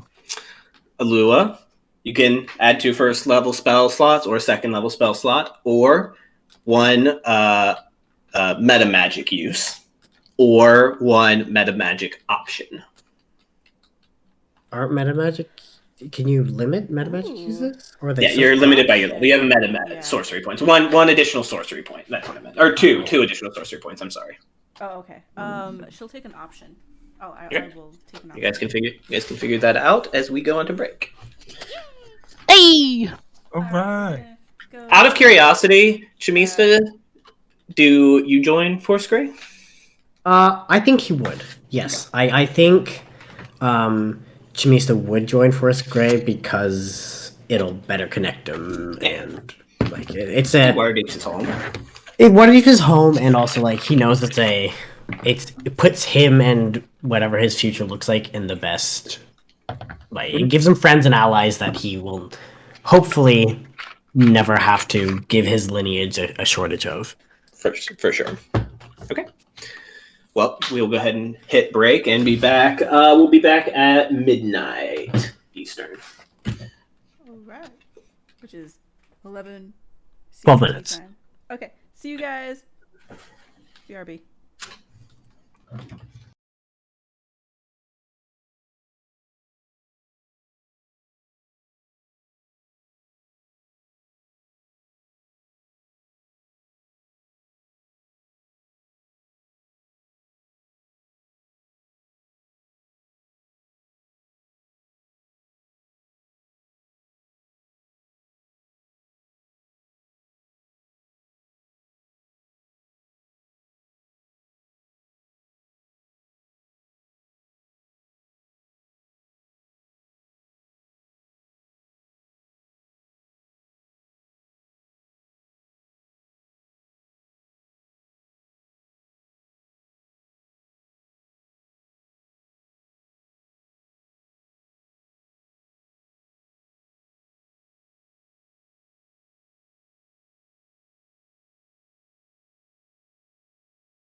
Okay, we are back.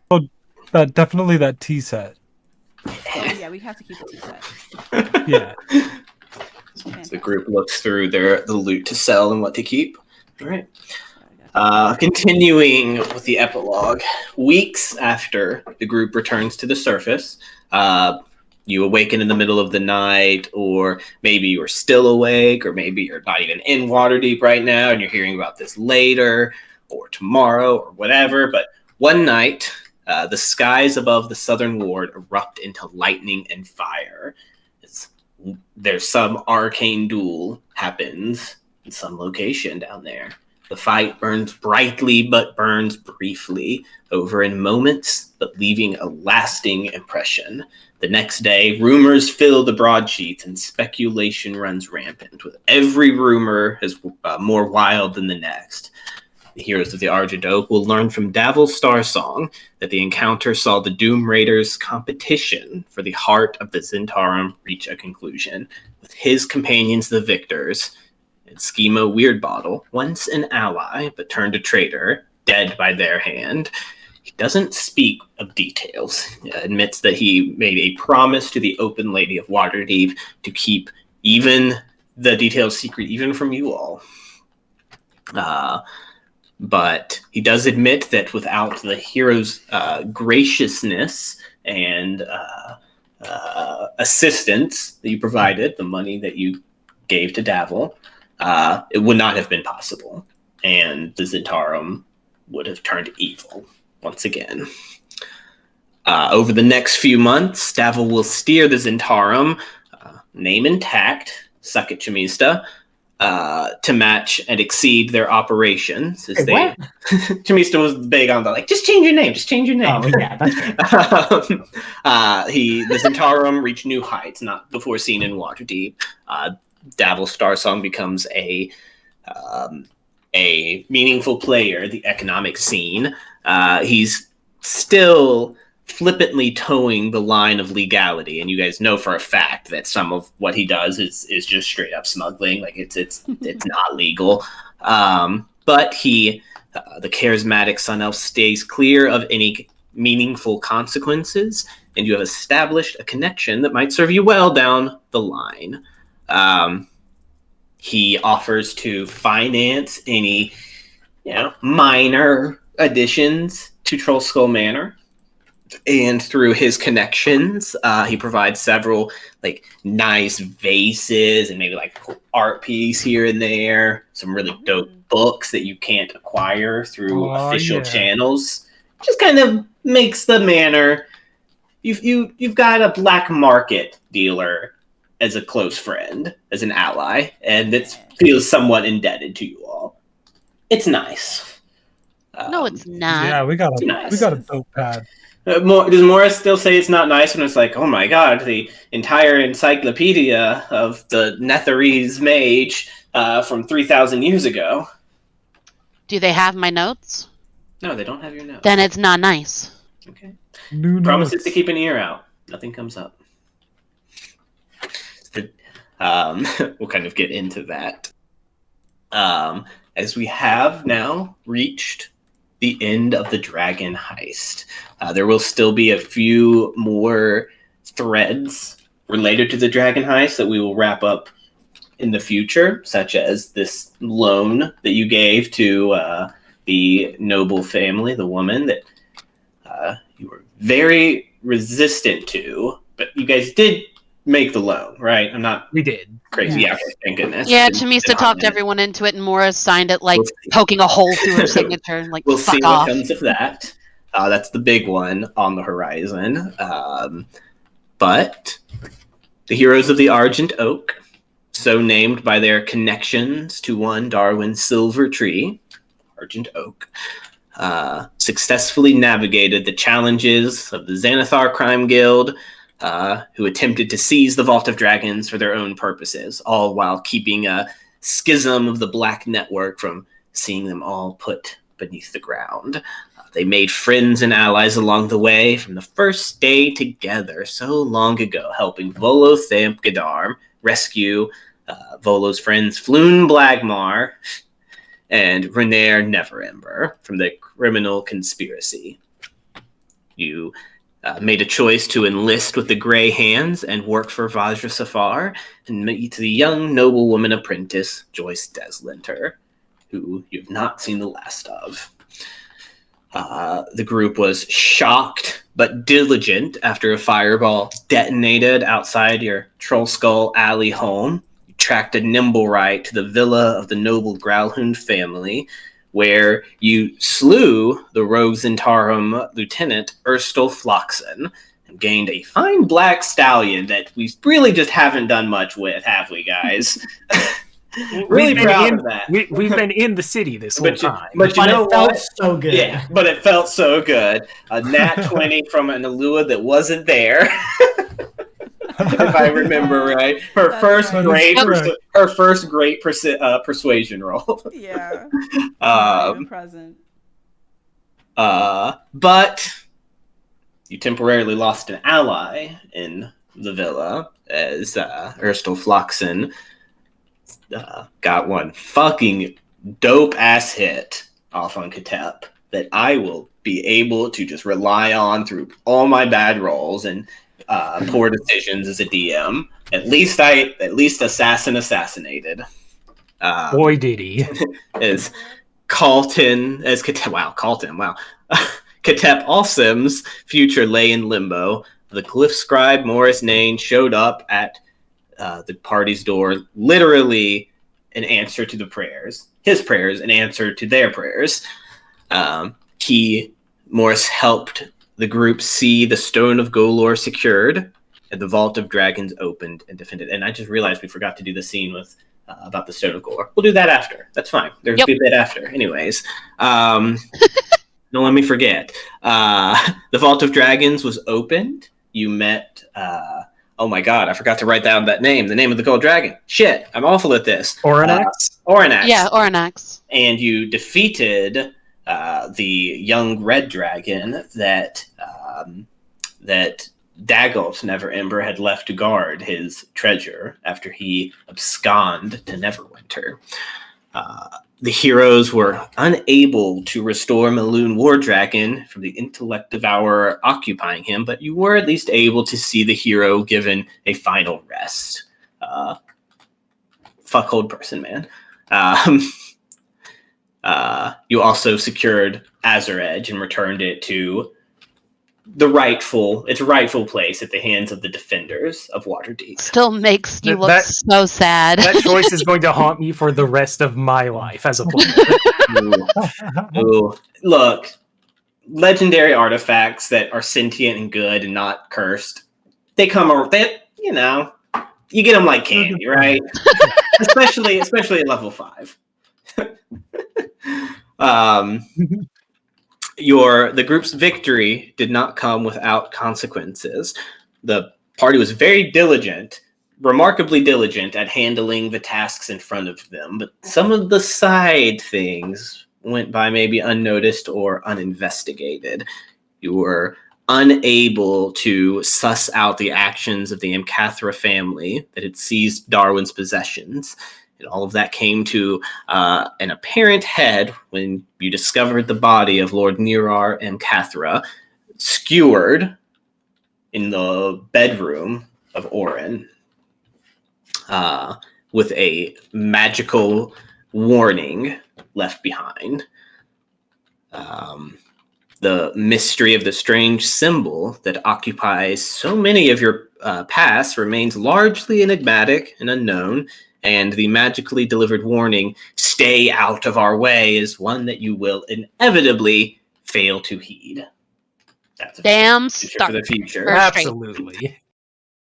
Before that future adventure, the heroes were directed not away from Waterdeep, but below it, to Skullport, where the beholder crime lord known as Xanathar was going mad. You descended into the darkness and made him sleep with his fishes.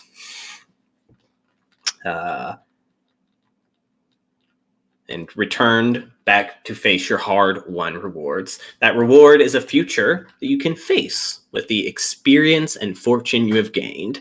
Nearly any doors open to the heroes of the Argent Oak and I do want to know what each of your characters plans to do until the call for adventure rises again and takes you all south to a place that will become known as Saltmarsh. We'll begin with Chamista, who might be traveling south, but won't be traveling south with the rest of us. What's Chamista doing? Yeah, so in the days, weeks, months, depending on how long this is, following his revival, and spending time with the heroes of the Argent Oak, he acknowledges, and through his meditation, acknowledges a connection to his family that is still unfulfilled. While he parted on good terms with his brother, he still needs to. He still feels the need to make amends, feeling that Chimista was caught up in a time of crisis, and his brother being forced out of the city by unsafe conditions, feels that there is still some reigniting and reforging of a family connection to do, given their history. He will do, as a side operation, some research into the symbol that we know very little of, but his primary goal is to track down his brother, and if willing possible, to spend time, help him get on his feet, and find a place to. Yeah, it's a couple of months, we'll say, when some sudden news kind of falls into your lap. Some group of lycanthropes, whose leader seems to be this kind of roguish shapeshifter tiefling, dark blue tiefling, has been seen up in Baldur's Gate, or was seen entering Baldur's Gate some months prior. There's been some trouble in Baldur's Gate. Rumors of literally an entrance to hell. And it's like that. Oh, fuck. The first leg of Chamista's journey will be north to Baldur's Gate. Yeah, that checks out. Yeah. So, It's a hurried exit, I would imagine, from there. Yeah. Well, upon seeing that news, he would share it and say, "I have to go. I know this may not be where your futures lead to you, but when I come back, I will, hope to see you here. If not, we will find a way to reunite." All right. But So he am goes I off speaking- chasing. He goes off chasing demons and brothers. Maybe the same. I might be the only one thinking it, but I mean, we definitely send you with the stallion, right? Ooh, Yeah, I love that. Like, if you're Oh, yeah. traveling by yourself, a horse that can move unnaturally fast, that's going to be a lot of help to you. Eventually, the group's like, wait a minute, this horse has fucking magical horseshoes. Holy shit. Eventually, you guys figure it out. Definitely It with takes us a little. I feel like in our spare time we sit down and say, "So what does horse do?" I even like the scene too of like he gets out by Chamista by, there's the hugs, and then all of a sudden he starts riding, and that's when Chamista figures it out. Yeah. Holy shit. Oh shit! Yeah. It almost falls off as it takes off. Yeah. Literally shot out And of then the you have canyon. this like buddy cop comedy as he goes north with this like super intelligent horse. I love it. Okay, the horse isn't that smart, unfortunately. No, but you would anthropomorphize it for the show. There you go. yeah. To keep That's what him the- sane. That's what Chimista does. That's what the story. Definitely what the stories will say. Yeah. And by the third or fourth telling, the horse probably had wings. And... Yeah, it was straight up a fucking Pegasus. Why a Pegasus needed horseshoes of speed? Who knows? Like, on the third night of camping, the horse just looked at Jimmy, says, like, "I must now speak with you, but no one must ever know my secrets." The illusion drops. It was Ornax the whole time. So That wasn't the horse is rival actually table, it Xanathar. was your ally table. Real quickly, we'll go ahead and jump into Mora and Katep's scene, as this would be right after the return, like the Oh end of yeah, the it would have been. night. Katep, you were like, "Oh shit, I got that fucking stone." Yeah. So Katep would probably. Would he find Mora like in her room or in like the library area? Probably in her room right now, making sure everything's where it's supposed to be. Eyeing her spell book, working through a couple of things. All right, yeah. He'd probably, knock on the door, see if he could come in, and once all that's over, probably just place this. It's probably just like an old blanket he wrapped around the thing because he doesn't like actually touching the stone himself. Set this heavy bundle on like the desk in the corner, kind of by him, and just kind of look at Mora and be like, "So I feel like we might need to have a conversation about what's happening with this." All right. I haven't hidden anything from anyone. No, I was just a little concerned when it seemed like it was more in control than you were down there at the end. And Yeah. All right. I'll be honest. Didn't quite know it could do that. Probably should have figured it could, given that it's an aboleth trapped in a thing, and Maybe investigated it a little bit more. The voice is back in your head more. I'm about to spend plenty of time in the library. And you see her like eyeing the stone as she says it. Let you guys keep the conversation going, but No, something just tells me. I don't know. Although I'm actually intensely curious as to figure out what happens whenever apparently. He mentioned something about something not happening whenever he released me? Whenever I released him? I heard you were he was very he were you were he was very vocal on that part. Oh, right. No, I intend to do a. You're probably not going to see a whole lot of me for a little while until we've got to go. But now that I know what this thing can do, I intend to do the proper research. And I'm like looking at it, and like it can see me and shit. Just, I hear you, you little shit. Yeah, Katep is kind of like, I imagine he's that person that when he's nervous, he's like drumming his fingers on something. So it's like the edge of your desk, you just hear like the plate going clink, clink, clink, clink, clink. But he'd finally, after a moment of kind of considering it and thinking things over, kind of look at you as like, I trust you. I don't trust it, but I trust you. So if you want to keep using it for your research, I'm not going to stop you. All I'm asking is you be careful, and if need be,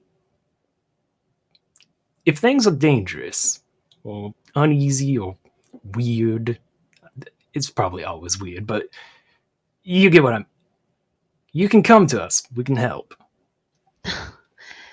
Had I ever tried to do anything like this before? And then she kind of stops. No, wait. Maybe? Either or. Now that I understand what it feels like, I'm not certain how much longer I'll be keeping it anyway.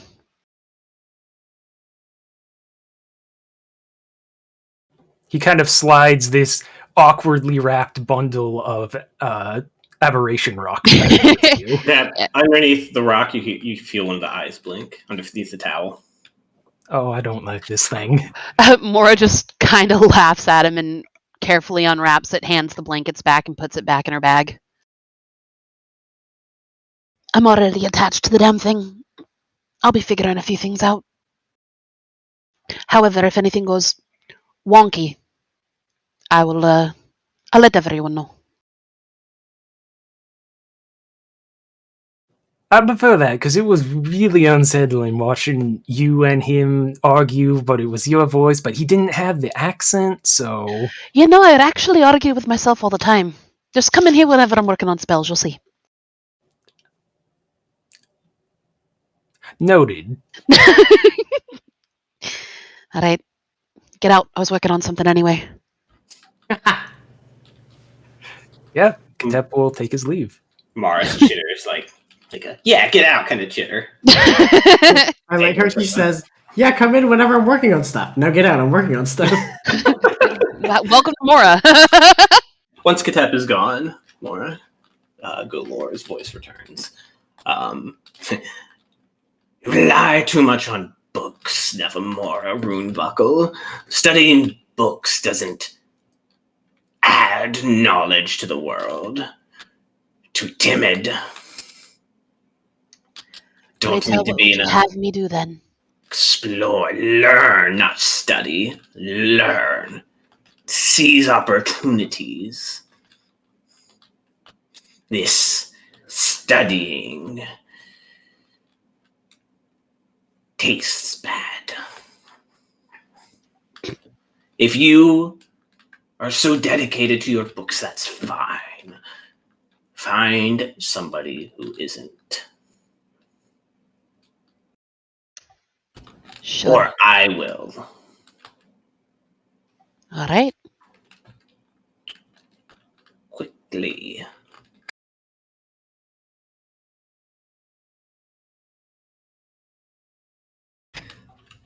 What's more up to?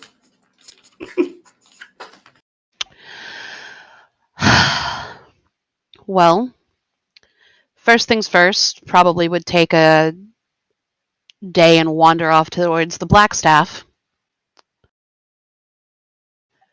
Or Joyce if the Blackstaff is busy. Roll the d10. Even she's busy, odds. It's Joyce. That's true.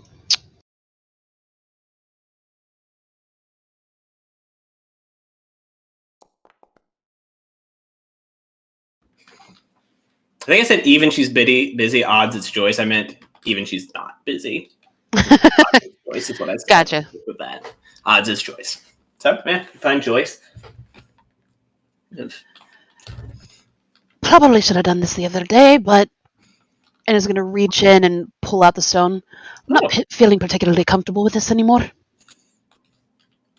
Why? Heard anything about the Stone of Galore?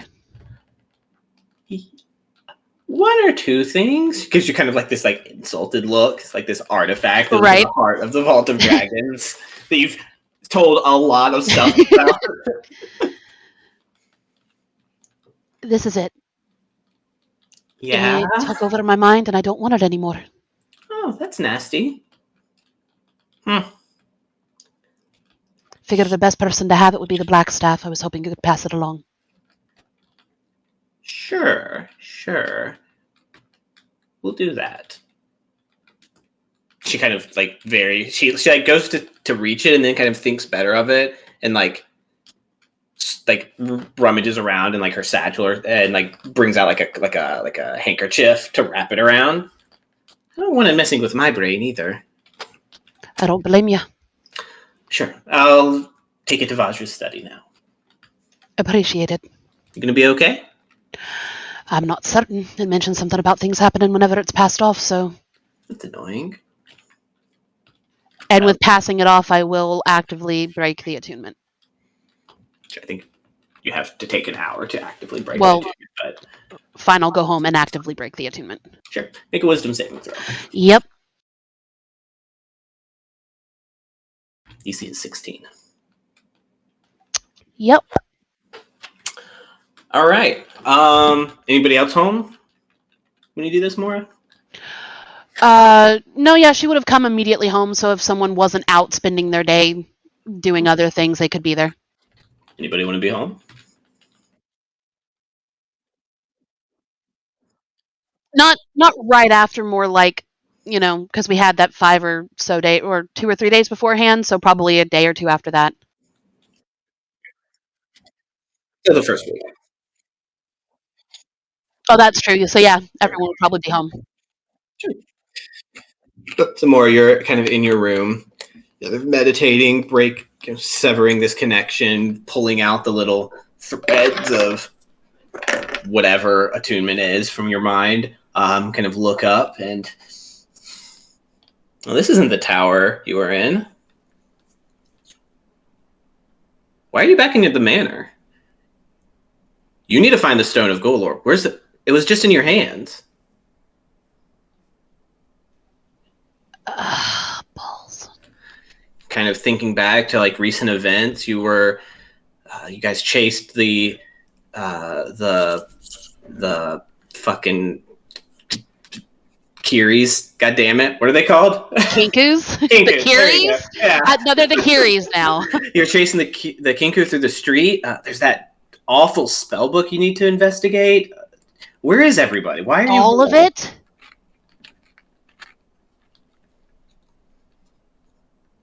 The Vault of Drat? Like, you guys need to, like, you can't space out like this, or whatever happens. You guys need to get to the Vault of Dragons before the Xanathar do. So yeah, you guys would essentially hear a whole bunch of stomping around upstairs, Moore's door fly open, going, "Why are we all just sitting around at home?" And begin stomping down the stairs.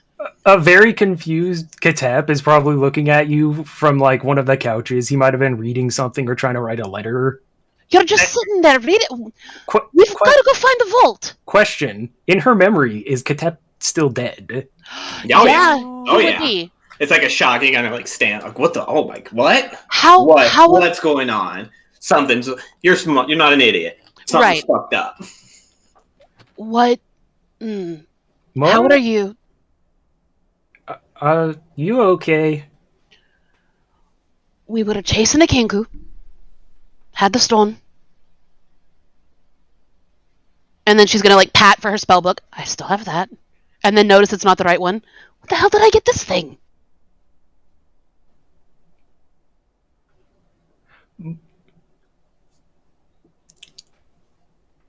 Mora, I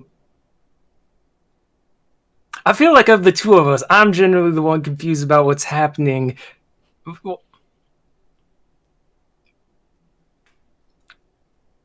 Were you doing any sort of experiments in your room again? Working on spells? You're muted. Yeah, Lou, you've like heard this conversation where you were like in the kitchen or something. Oh yeah, like she shouted. It would not have been a quiet. Hey, what's going on? Lou came back out. She's like whipping up some pancakes that has bacon bits in it, and she's like, "What's going on?" It's 4 p.m. Don't you start dinner around this time? Don't you eat at 5:30, 6 o'clock like a regular people? Why are you making? Okay, no, wait. I had What date is it? rattle off the date back when we were chasing the Kinku. Okay, well, you may want to sit down, but the date is actually whatever the date is. Rattles off current date. Correct. Accurate. All right. Well, where's the stone? And like Mora will walk back into her room and start digging through her things and like pulling everything out of her backpack and notice her original spell book. Did Mora tell us that she was going to give it to the black Nope. stuff? You had this. I mean, you went out for a little bit earlier, but DM. Mm-hmm. Katep, not actually being trained in like the fundamental knowledge of how magic works, he can just kind of do some stuff because he believes really hard. Mm-hmm.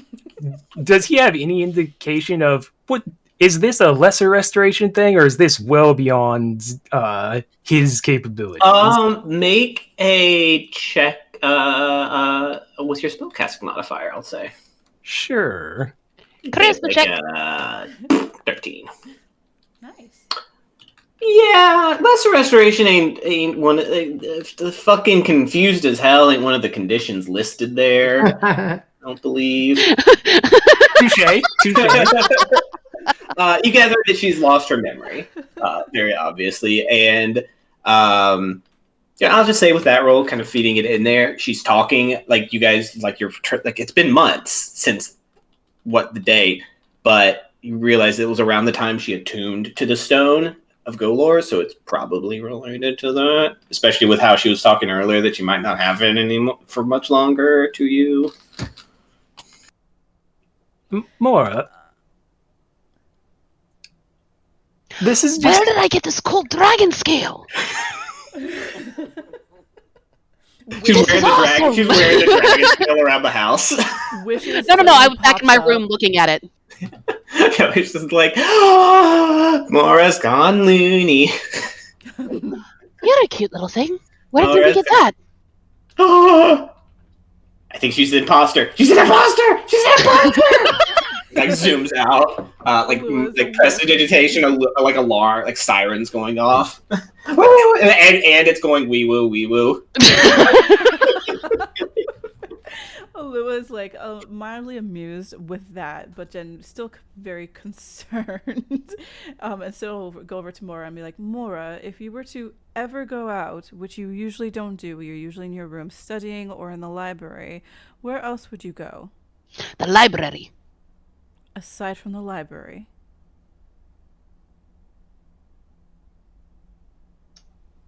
Where there's good dwarven ale. Well, that would account for the memory. No, that would not account for the memory. As an aside, does she still have Penny's magical flask? Mora, you said some good dwarven ale. Like you're like trying to figure out why you had like a mug in your stuff, like just a kind of nice mug. And as you say, dwarven ale, like it fills, but like it's pointed downward, it starts to spill out on you. Whoa! When did I get this thing? Kind of sniff it. Penny gave that to you. Lick it. I'm sorry, who? This is the good shit. And you just see me down it real quick. If I'm gonna forget, I might as well really forget and set it down. Okay, probably not. Okay, probably not a tavern. Where else would you go? There should be a short list, I assume. I don't have a whole lot of places. There's my mentor. I could have gone there. Particularly with some of the things I'm seeing in this book. Mm-hmm. There's a whole lot of spells in here I don't remember putting in it. But this is my handwriting, which means I did something. Okay, we did see your mentor once. I think. Yes, we did. Oh, if you don't remember it, put your thumb on that ring on your middle finger and just think about Force Grey.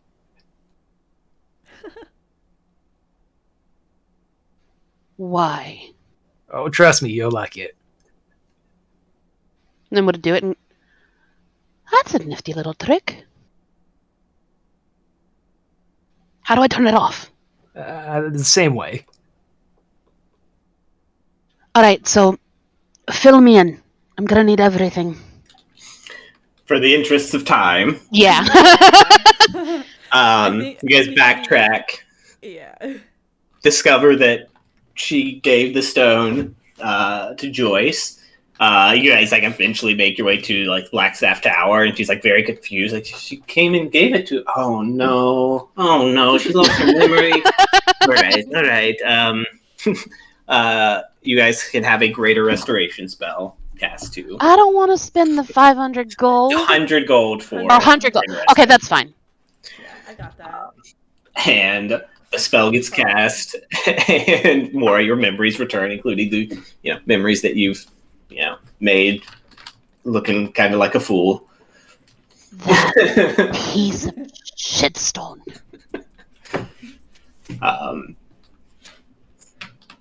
I'm gonna delete it now. But hey, you're back. You can delete it. And your we're time glorious. You're galoreless. Your AC goes back down to 16. Oh no, the horror. But hey, Alua, over the next weeks, your horticulture will blossom like it hasn't since the stone came home, as it killed non-living plants within, or non-magical plants within 5 feet of it over time. And I kept wandering the house with it all the time. Mm-hmm. Yeah, it was like, oh shit, that's why the fucking plants were dying. Oh shit, I didn't know the plants were dying. Yeah, oh yeah, the entire place. Like, yeah, Alua couldn't figure it out. She's like, why is all my shit dead? Yeah. Like, we joked about kept having to replace them, probably. We also joked about the poor alchemist next door or whatever. Oh yeah, I was like, oh no. Thankfully, Alua did most of the interacting with them. So. Right? Yeah. Other than that, probably spending as much time as she can. I know that she spent time there before with Chamista, but all and anything that remotely resembles the symbol, just full laying back into what she had tried to do previously that had been all fucked over. Okay. Alua, are you gonna assist with that, or are you gonna focus on the symbol? I would assist, definitely. So I think, well, okay. How many people are actually assisting with this? So, Well, here's the thing. So, you guys have means now. You guys have reputation, the goodwill of the city, the fame of the city, and the money to facilitate your research in ways you didn't before. There will be, a baseline level of success over the months that this happens. If you want to spend 1,000 gold, you can gain advantage on the investigation check to determine the magnitude of the success, which means that seems fair. which if two of you wanted to do that, you could spend 2,000 gold and roll twice. Each of you roll with advantage. Yep, that sounds funds well deserved. For once, Mora's not arguing that it's too much. All right. Then again, it's Mora getting to read for hours on end, so she's happy. So go ahead and make those investigation checks. Both of you. Okay, come on. Come on. 23. Okay. Hold on, I'm just writing down the reason. Could have been so why much we better, have but I'll take a 15. Um, Because it also could have been so much worse. skills, investigation. Shit. Elua? Okay, sorry. Yep, that's. Oh, that hovered Yeah, on a 19 for so long. It could have been that. I'm so my sorry, Ellie. No, it's It's okay. collaborative effort at least. Yeah, you helped me a lot. You bring me the books and I speed read. Yeah, I mean, it kind of makes It's a sense. total because, of like, 25 between you two, which at least hits one threshold. this is embarrassing. Over the months, you begin to ask questions, and it's the balance of being subtle, but still trying, like this is a dangerous topic to investigate. It's a dangerous topic to investigate. You've been told to keep out of the Cult of Liberation's way, and to not. You've seen nobles slain. There's all these warning signs, and you're trying to toe them. And maybe when you look back on it, maybe you guys will consider that you were a little bit too careful in some ways, but you do come up with some information, especially kind of relying on the help of the glyph scribes and the followers of Daenerys, Morris Nain included. You uncover that this symbol is just one of many rumored symbols referred to as by many different names. These are glyphs of power, glyphs of creation, the fundaments of creation. And the theory behind this, and it's all very much theory, is that this is the language by which magic is written. This is the weave of Mystra in written form, which is a paradox. It can't exist. There's no reason it should exist. Mystra by no means suggests that this exists, and yet it does. And in fact, the followers of Daenerys believe that these writings are the penultimate goal of their god. He is deeply invested and interested in this, and even still, they have uncovered very little about it. You learn that these sigils, as powerful as they can be, it seems like they've been used for their powerful purpose to date. They created the weave, if legends are true. They've done wondrous things, potentially even creating parts of the material plane. They haven't been used irresponsibly yet. And the threat of them being used improperly is a heavy one. And you gather that the Cult of Liberation is after these symbols, potentially to achieve their goals. And the kind of chilling thing is that if the speculation around these symbols is true, that is a means by which they can do they can achieve those goals. You with that roll above a 20, you uncover some accounts. These are 1,000-year-old accounts, difficult to obtain, from some of the magocracies that rose but fell in Farron's past. Equate these rumors of a plague, something called the Bleak Plague, that is in some way tied to these symbols, but it's just a reference that occurs a few times from sources that you think can be that are reputable, but nothing more. All right. Nihilor has vanished without a trace. Your notes do not resurface. Some inquiries are made to House Amcathra, but they are they're cordial. They don't threaten in a way that Alua you kind of are used to. Nirar was a guy who loved the subtle threat, the unspoken threat.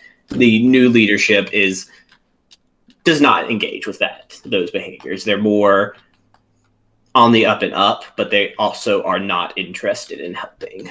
They are concerned with their own matters. They apologize that their former patron mishandled his responsibilities so bad, but they can't help.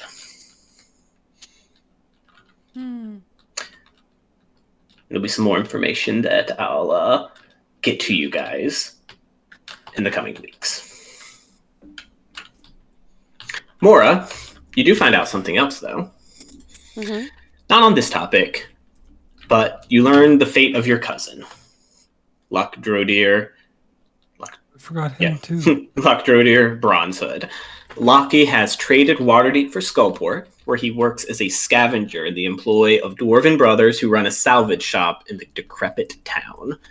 You've seen that Skullport is dangerous, and this is a job that you could well envision will send him to his grave. Do you want to investigate his situation more in the hopes of improving it, or do you want to jettison him from your mind at this point? He made his choice. He can live with it. Okay. Well, you at least know where he is. Yep. Seems to be. All right.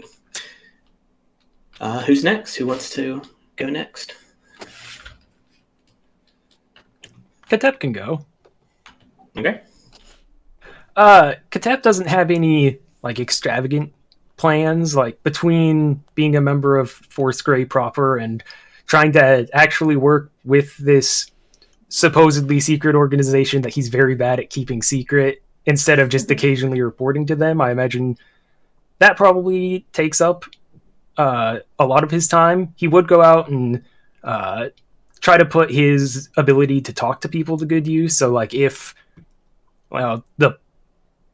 someone from the party's presence was requested at an event or something, he might go and try to mingle and leave a good impression, even if he's not really big on the whole high society scenes. But otherwise, a lot of just kind of being around the city, doing tasks, trying to occasionally take it easy.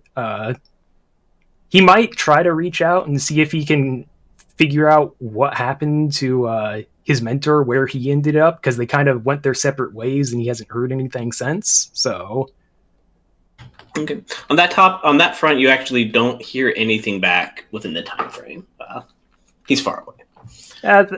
They split up when he was still in Kalimshan, so no idea where he is now. There is something a bit maybe troubling on that front that you hear about as your hiring of Vincent Trench bears some fruit. You'd hired him to investigate the people that had watched the house and kind of confronted you guys, if memory serves right. So eventually he presents to you his findings. He tells you that those watching the manor belong to a holy order known as the Order of the Silver Sword, whose sole purpose is the eradication of the monsters that infiltrate civilized societies, especially lycanthropes and shapeshifters. To them, there is no such thing as a good werewolf or changeling.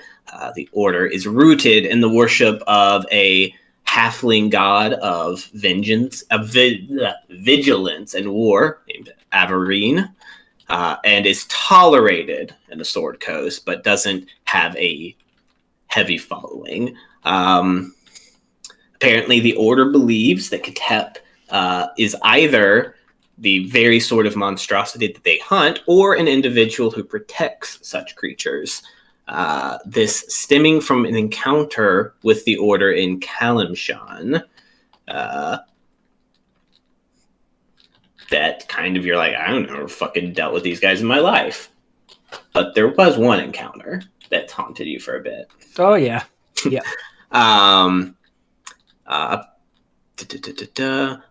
The order possesses a writ of seizure signed by one of the Pooks of Kalimshan, which is like one of the leadership denominations of Kalimshan. This holds no official weight in Waterdeep, but grants them some vague authority to arrest you and try you for the heresies they've accused you of. Within Waterdeep, their resources are limited, especially due to your allies within the Order of the Gauntlet, but they are watching and documenting your actions. They don't seem to be a point of trouble now, just one for the future. On that note, I don't know when I would get this information in the time frame, but like, I, the player, know that there are like second level spells that force shapeshifters to revert to their true shape. So could I just like arrange a third party to cast that on me and tell me to be like, hey, look. Yeah, so it's an individual who protects you from such. They want to siege you and try you, like take you back down. Like that seems to be like they're very like dodgy about a lot of stuff. Like they're you gather that their intentions have warped over the years. They're more zealots than, righteous. It's the guy from The Witcher 3 who's hunting non-humans fervently in that one town. I trust you. Okay, I was hoping you'd get that reference. But I played The Witcher 3 for the intro. All right, so I think I know what you're getting at. Yeah. Like their intentions, they're blinded by their assumptions. They're not going to be proven. You're not going to be able to dismiss them until there's going to be a confrontation, and they're being dodgy where in Waterdeep, where they don't have any legal standing and you have powerful friends. This is going to be a problem down the line. Okay. Spoilies. You would imagine. I've been imagining that it's going to be a problem since they showed up. So yes. There is another interesting thing that happens to you, Ketep. One evening, as the party is enjoying like at this point, I would think a somewhat rare, like good meal together with everybody kind of busy off. Aluva's not cooking. Yeah, they ordered out because it was a really long day at the Halls of Knowledge. Chamista can still be around if you want to get in on the potential scene, but Wishes comes zipping into the dining area, like clutching this heavy envelope. He kind of squeals, "Rocky!" He's given everybody nicknames. Oh, good. Various nicknames. This is the newest for Ketep. Rocky, look what came for you today! And he just drops this heavy envelope that's it's sealed, and it's like this pale pastel pink color that's very nice, like enticing shade. On the front is this elegantly scripted Ketep Alsim, but there's like a heart above the eye instead of the dot. There's like this nice like floral pattern underlying it. It's very like ooh. And like everybody's gathered at the table. All right. Yeah. First and most important question: do I recognize the handwriting? You do not. Actually, make an investigation check. Oh no! While you're making said investigation check, Mora's just gonna take that dwarven tankard, say dwarven ale, pour some for Orin, and go, "You're gonna like this." Yeah, you're pretty sure you don't recognize it. I mean, you're not.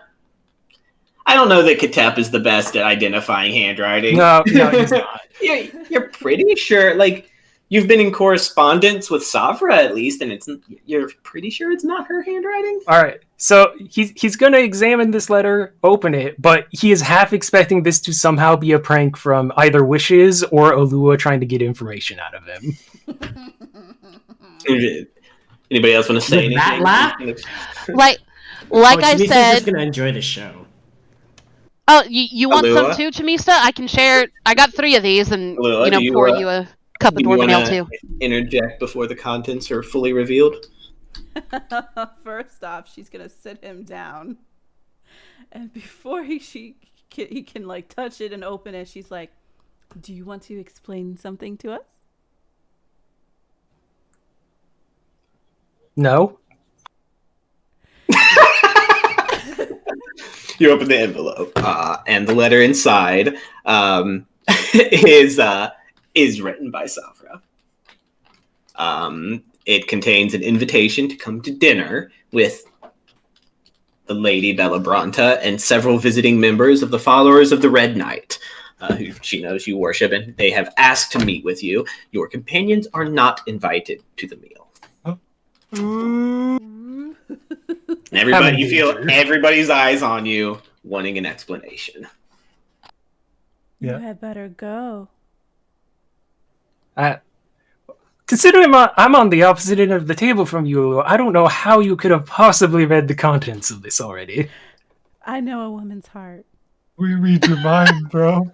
Yeah, we do. You're an open book. Damn it. Mora's just gonna look at you. Not exactly what you were expecting. You Remember- can say that. Remember, Mora knows. It was, I feel like that's all he says as he, like, awkwardly slides the chair back and stands up. It is for the next day, like dinner for the next day. He sits back down and finishes dinner. Yeah, stands up like, shit, right. Wait, Oh, yeah, God. stands up, reads it, like, oh, okay. Alua's gonna bombard him with the questions like, what's her name? Where is she from? Where did you meet? Are you gonna bring flowers? Like the whole thing. Like everything you could like think of a nosy little child. Like she's trying to grow up, but there's some things that like this juicy gossip, love stuff, and she's all about it. Yeah, Katab's just kind of sitting there in his mind's going like, well, she's playing with the cover story that Alua made with no consent from us, but boy, this is going to cause me problems, I feel. Wishes kind of alights between Mora and Orin and kind of very quietly whispers to where Katab can't hear. Do you think the envelope was a bit much? Oh no. Oh, this dragon. Orin just drinks his beer. Mora's just gonna get the biggest grin on her face going, no, it definitely wasn't what he was expecting then. Pour me some, Wishes. The next night, you head to the Mighty Manticore, where you are led by a secret tunnel to a separate location in Waterdeep. You are blindfolded for the process, kind of like ritually. At the destination, you face a dozen masked figures, one of whom introduces herself as Hiavema Zakruzar, or the bondsmith of the Sword Coast. All right. Pretty much as high up in your order as you'll ever meet, you know. Right. There, you are tested on the tenets of the Ulti Dainan, and you are made to recount your experiences, both with Malrum and here in Waterdeep. It's not something you expected. This is a surprise. You learned the rituals of your order from Malrum, kind of told you what to expect. This was not in it. It's a grilling. It lasts for hours. They kind of ask you to explain yourself, explain your reasonings, go into depth about small choices. Do you think Katep handles that well? I think he does. Like he's takes the seriousness of the situation to heart and like explains his reasonings to the best of his abilities, tries to elaborate on questions or why he did what he did, and just tries to explain the logic of why those events occurred in the way he might have made them. Some of these masked figures express their discontent that you allowed Illithids to claim any victory. The corpse of the beholder, any small measures. You don't deal with these creatures necessarily, but they're kind of silenced by the majority who see the wisdom in living to fight another day and even stringing creatures along. You know, this isn't a black and white order there. That's very much an order that plans ahead. And they are satisfied with the responses. It's a bit uncanny for a bit. There's that like there's no like good job, Katep, from them or anything. It's more just like a dismissal that you're being led away. Savra's like, you did good in there. They were impressed. I think. We'd know if you'd know if they weren't. Kind of reassurance. Just a bit of an odd encounter, but you've at least attracted the attention of the leadership. And they're don't punish you. You're still a member. Hey, I actually come home that night, and they don't just find my corpse. You come home at like 2 a.m. Oh no. Yeah, she's waiting. Actually, by the time you even get to the like, you see the house, you see like, which I can only imagine fuels Alua even more. Oh, absolutely! Like first off, by the time you're like already probably looking for the curtain being held back, looking for a Katep to walk up the door, and that's exactly what you see. And then the curtain closes, and by the time you get to the entrance, the door is already open. I think Katep, seeing that, would alter course, just walk around the side of the house and cast Spider Climb and walk up to the window of his room. And Allura, you've got a very good passive perception. And you're even without armor, you're hearing the thunk. By the time you get to your bedroom, Alua's knocking on the door consistently. Katep! Katep! How did it go? Tell me all the details. Did you dress up? Did you put a tie on at least? You just hear the voice. You also hear from the window moments later, little very light knocking. Look over to see Wishes at the window that you presumably closed behind you. Katep! Katep! There is no escape. There's no escape. There is no escape. This is my life now. Oh, it was fine. It went longer than I thought it would. A lot of conversation happened. I should get some, and it's just like probably 40 minutes of Katep trying to excuse himself to go to bed and just not being able to. Oh yeah, Wishes is like using his magic to make a Careless Whisper play. And Alua's digging as hard as she can. Be like, who else was there?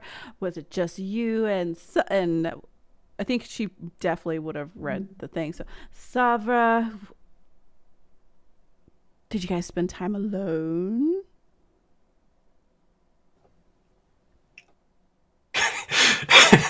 I'm just picturing the picture. I think it was the Key and Peele skit of the guy just sweating profusely, just be like, Alua, I know what this looks like, but it's probably not what you think, and it's just him trying in vain to convince her that it wasn't a romantic thing. Well, darling, when you want to bring her home at any time, it's okay. You're grown up. So... Alua, I'm older than you. Yes. And I'm just saying, if you bring a lady friend home, it's fine. All right. Just let me know in advance so that I can make breakfast for another person. All right. So we know that Alua is busying much of her time helping out studying, but do you want to add any like little flavor things she might be, side projects that she's trying to work towards? Yeah, so one of them is definitely going as deep as she can in helping out Mora with the studying, and there's going to be a time where she probably will have to take like a small break, especially when she starts to get the understanding of the symbol being very close to Mistra and what that entails, and like the creation of the weave and everything. And it kind of, I don't want to say it freaks her out, but it kind of freaks her out just a little bit, because like that's kind of her source of her magic in a sense. Let me be clear here too. That's what some sources claim. It is in direct contrast to what the more established legends say and the Church of Mistra themselves teaches. Like it's heresy to an extent, but it is what you guys uncover. Okay. Sometimes things come with a grain of truth. So it's one of those, like, that's why I was like, it doesn't freak her out, but at the same time, it's kind of like a thing to ponder, and she has to be a little bit alone for that. But so her escape would be to, she wants to have the Silver Tree naming good standing. So that means definitely in a relatively short-ish amount of time, a lot of growing up happens with Alua, and that means going out, being very social. There's going to be a point where she faces the reason why she doesn't, in quote, care for the black staff is because she's like, you have someone who's extremely young and very mature, and Alua wants to be like that, but she's a fucking little brat. And so she's like, this really sucks.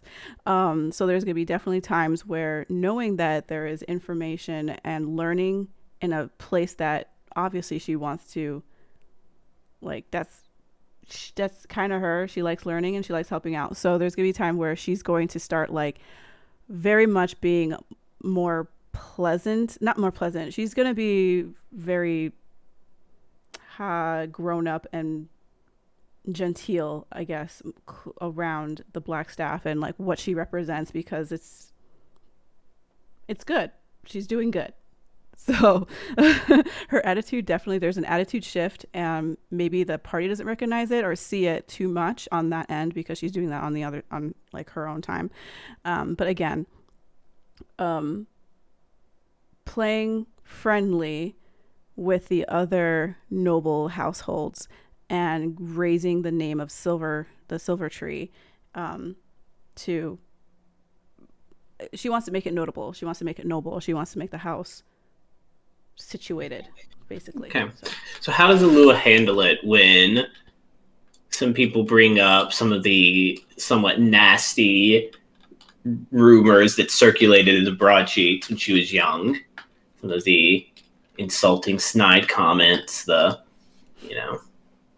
people who very much don't look her eye to eye because the Silver Trees aren't a noble family. They're just the castaways. Like any person who is fake it till you make it, but then also put your mojo to what you say, she's gonna take it in grace and basically just go through, like, how does anyone start out? You don't start out as born with, you attain it. And so she's going to go with that promise of, if there is something that we are going to put our mind to, we are going to get it done, and we're going to get it done very well. Okay. Oren. Okay, Oren. I think, true to what he said to the black staff, I think right away he'll be looking for a boat. He'll be looking to sail. Maybe even like apprenticing with a local captain on a trade ship or something to learn the skills of being a captain kind of thing, right? Yeah. Doing that thing, but like trying to get, I think he'd be trying to track down and purchase the Silverwind, Darwin, the old ship that Darwin contracted out. That they spent a lot of time sailing on. For sure. So a ship like that would cost in like 5,000 ish gold. 5 to 6. As a reference point. You certainly are able to find plenty of captains willing to take on Orin Silvertree. The fighting spirit of the heroes of the Argent Oak, especially given that you're not incompetent by any means. Like you have backgrounds, like you've been on ships before, you know how to sail, you're competent, you're engaging, you're charismatic enough, certainly very intelligent. Have that rawness to that get, I imagine Orin gets along with sailors pretty well by and large. Yeah. You kind of begin to travel up and down the Sword Coast and various, trips, get a lot of experience down. And there is that, you're not the first mate by any sense, but, you're able to find captains that are understanding to the goals. Like, oh, you want to see how to run a ship? For sure. Like competent people that are able to train you, which is something that will come in very handy in our next adventure. Let me find a name real quick, because there is an opportunity that can present itself. I just can't recall the name because it's me. Have you met me? The Ermbrusks make good on their promise of some months later. This will be well into this period between adventures.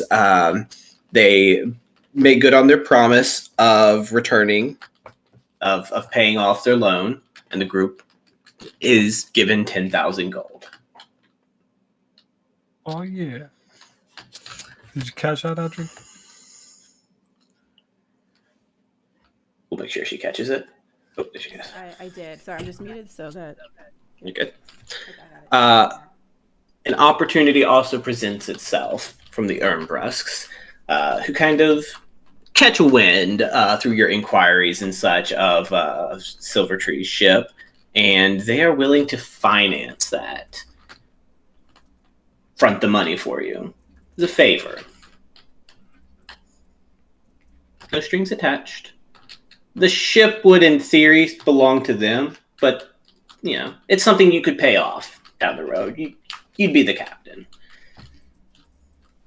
If you wrecked the ship, you still have to pay it back. But How much was it?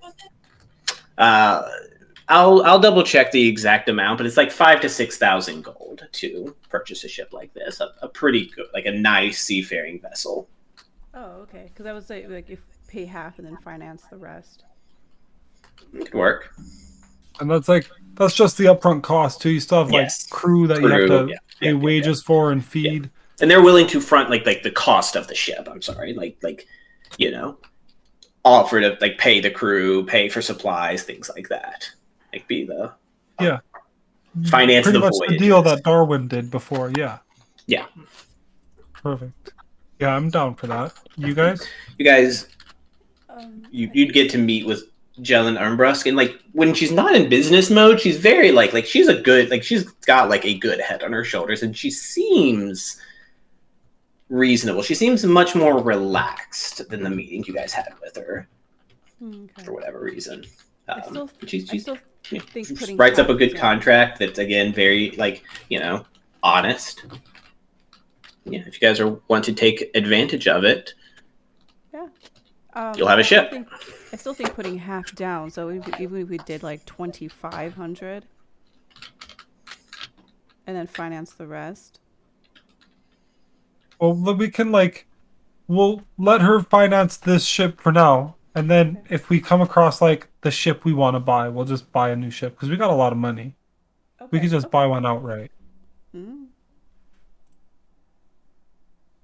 Yeah, I don't have any complaints about financing the ship, given we're probably going to need one. We'll see. There is two things of note for you, the twins, as well. About 2 months after returning from Skullport, Alua and Orin, your new moon dreams, the more visceral, engaging, terrible at times dreams, begin to feature blue fire. Lua, you know about blue fire. You've read about it in your scholarly pursuits. You're invested in it right now. You're very much familiar with it. This type of blue fire, the blue fire that kind of lingers in your memories of these quote-unquote dreams, vision situations, is the blue fire of the spell plague, and said to fill the barriers between worlds. Why it's in your visions, you don't know. But suddenly it's there where it wasn't before, and it becomes persistent. Also, Okay. oh, go ahead. I was gonna say that kind of sparked me to remember, like, how Sam Cathra, if we wanted to go back in Darwin's notes to find out exactly where he got the twins from so that we could investigate that, we'd have to go to House Sam Cathra, right? Darwin's notes are gone. Nihilor took them. Nihil has got all of them, okay. Mm-hmm. All of Darwin's personal notes. Mm-hmm. Yeah. Okay. Sorry, I had cut you off. Alua, anything to add? I think recording the dreams, especially like more as of late of doing that, and then also talking to Mora about what she had a dream about. Maybe not necessarily like her knowing that she and Orin have these like weird ass dreams and where they come from, because no one knows. Like they just, people just don't know, even Katep and Shamista. So I think she would say that, and she'd give like more of that information of something is coming, and it's probably might be incongruent with the symbol. Or it might be That congruent with sense, the symbol. that sense of something is coming is kind of like fueled a little bit by the second thing that happens to the twins. The two of you begin to be followed. Even on a ship, black cloaked figures that nobody else really seems to see. You just kind of push past somebody. It's kind of that thing where it's like you feel like it's like stopping in a street and you look over your shoulder and there's just one of them in the crowd. You're never able to get close to them. You ask around, like at some point maybe you inquire if anybody saw something. Nobody else seems to notice them. Party members don't. Other people don't. There's no leads on this. You're never able to like touch one or anything like that. It's kind of the thing where it's like you look at them, they're there, and then they're gone. Like when you look away. Bro, But it Orin begins doesn't around the like same that time. spooky shit. Yeah. Spooky Especially shit. Orin, let me reiterate, even on the ships, you'll look across the deck and there'll be a hooded figure there. Humanoid looking. There's no like innately evil vibes necessarily. It's not like nothing more so than what you create yourselves. But it's creepy. Yeah. Okay. Fucking creepy. Alua, she doesn't spook, but like she is definitely older, a little bit more wiser to be like, do not go out alone anymore. No matter how fearless she is, and just go to reason and make sure that if she goes out that's not in like public or certain places, she brings somebody with her, whether it's a party member or like hiring somebody like I don't know, people that carry stuff. You only ever see these things about 2 days before and after the new moon. Oh, that's even worse. Okay, never mind. That's different then. And we'll go ahead and end Waterdeep Dragon Heist there. We will take a prolonged break while I prepare all the things necessary for Salt Marsh. Be back sometime, hopefully in January. Yes. Maybe February, as long as February. Okay. Given that there is holiday. Oh, fuck yeah. And I'm going to be gone for an entire week, partying with family. Thank you all so much. This was such a fun adventure to run. Yeah, we did it. Yeah. It By only and took 2 large, deaths. well, you know, we got better. 2 deaths, a petrification, and a fight where everybody was down at one point.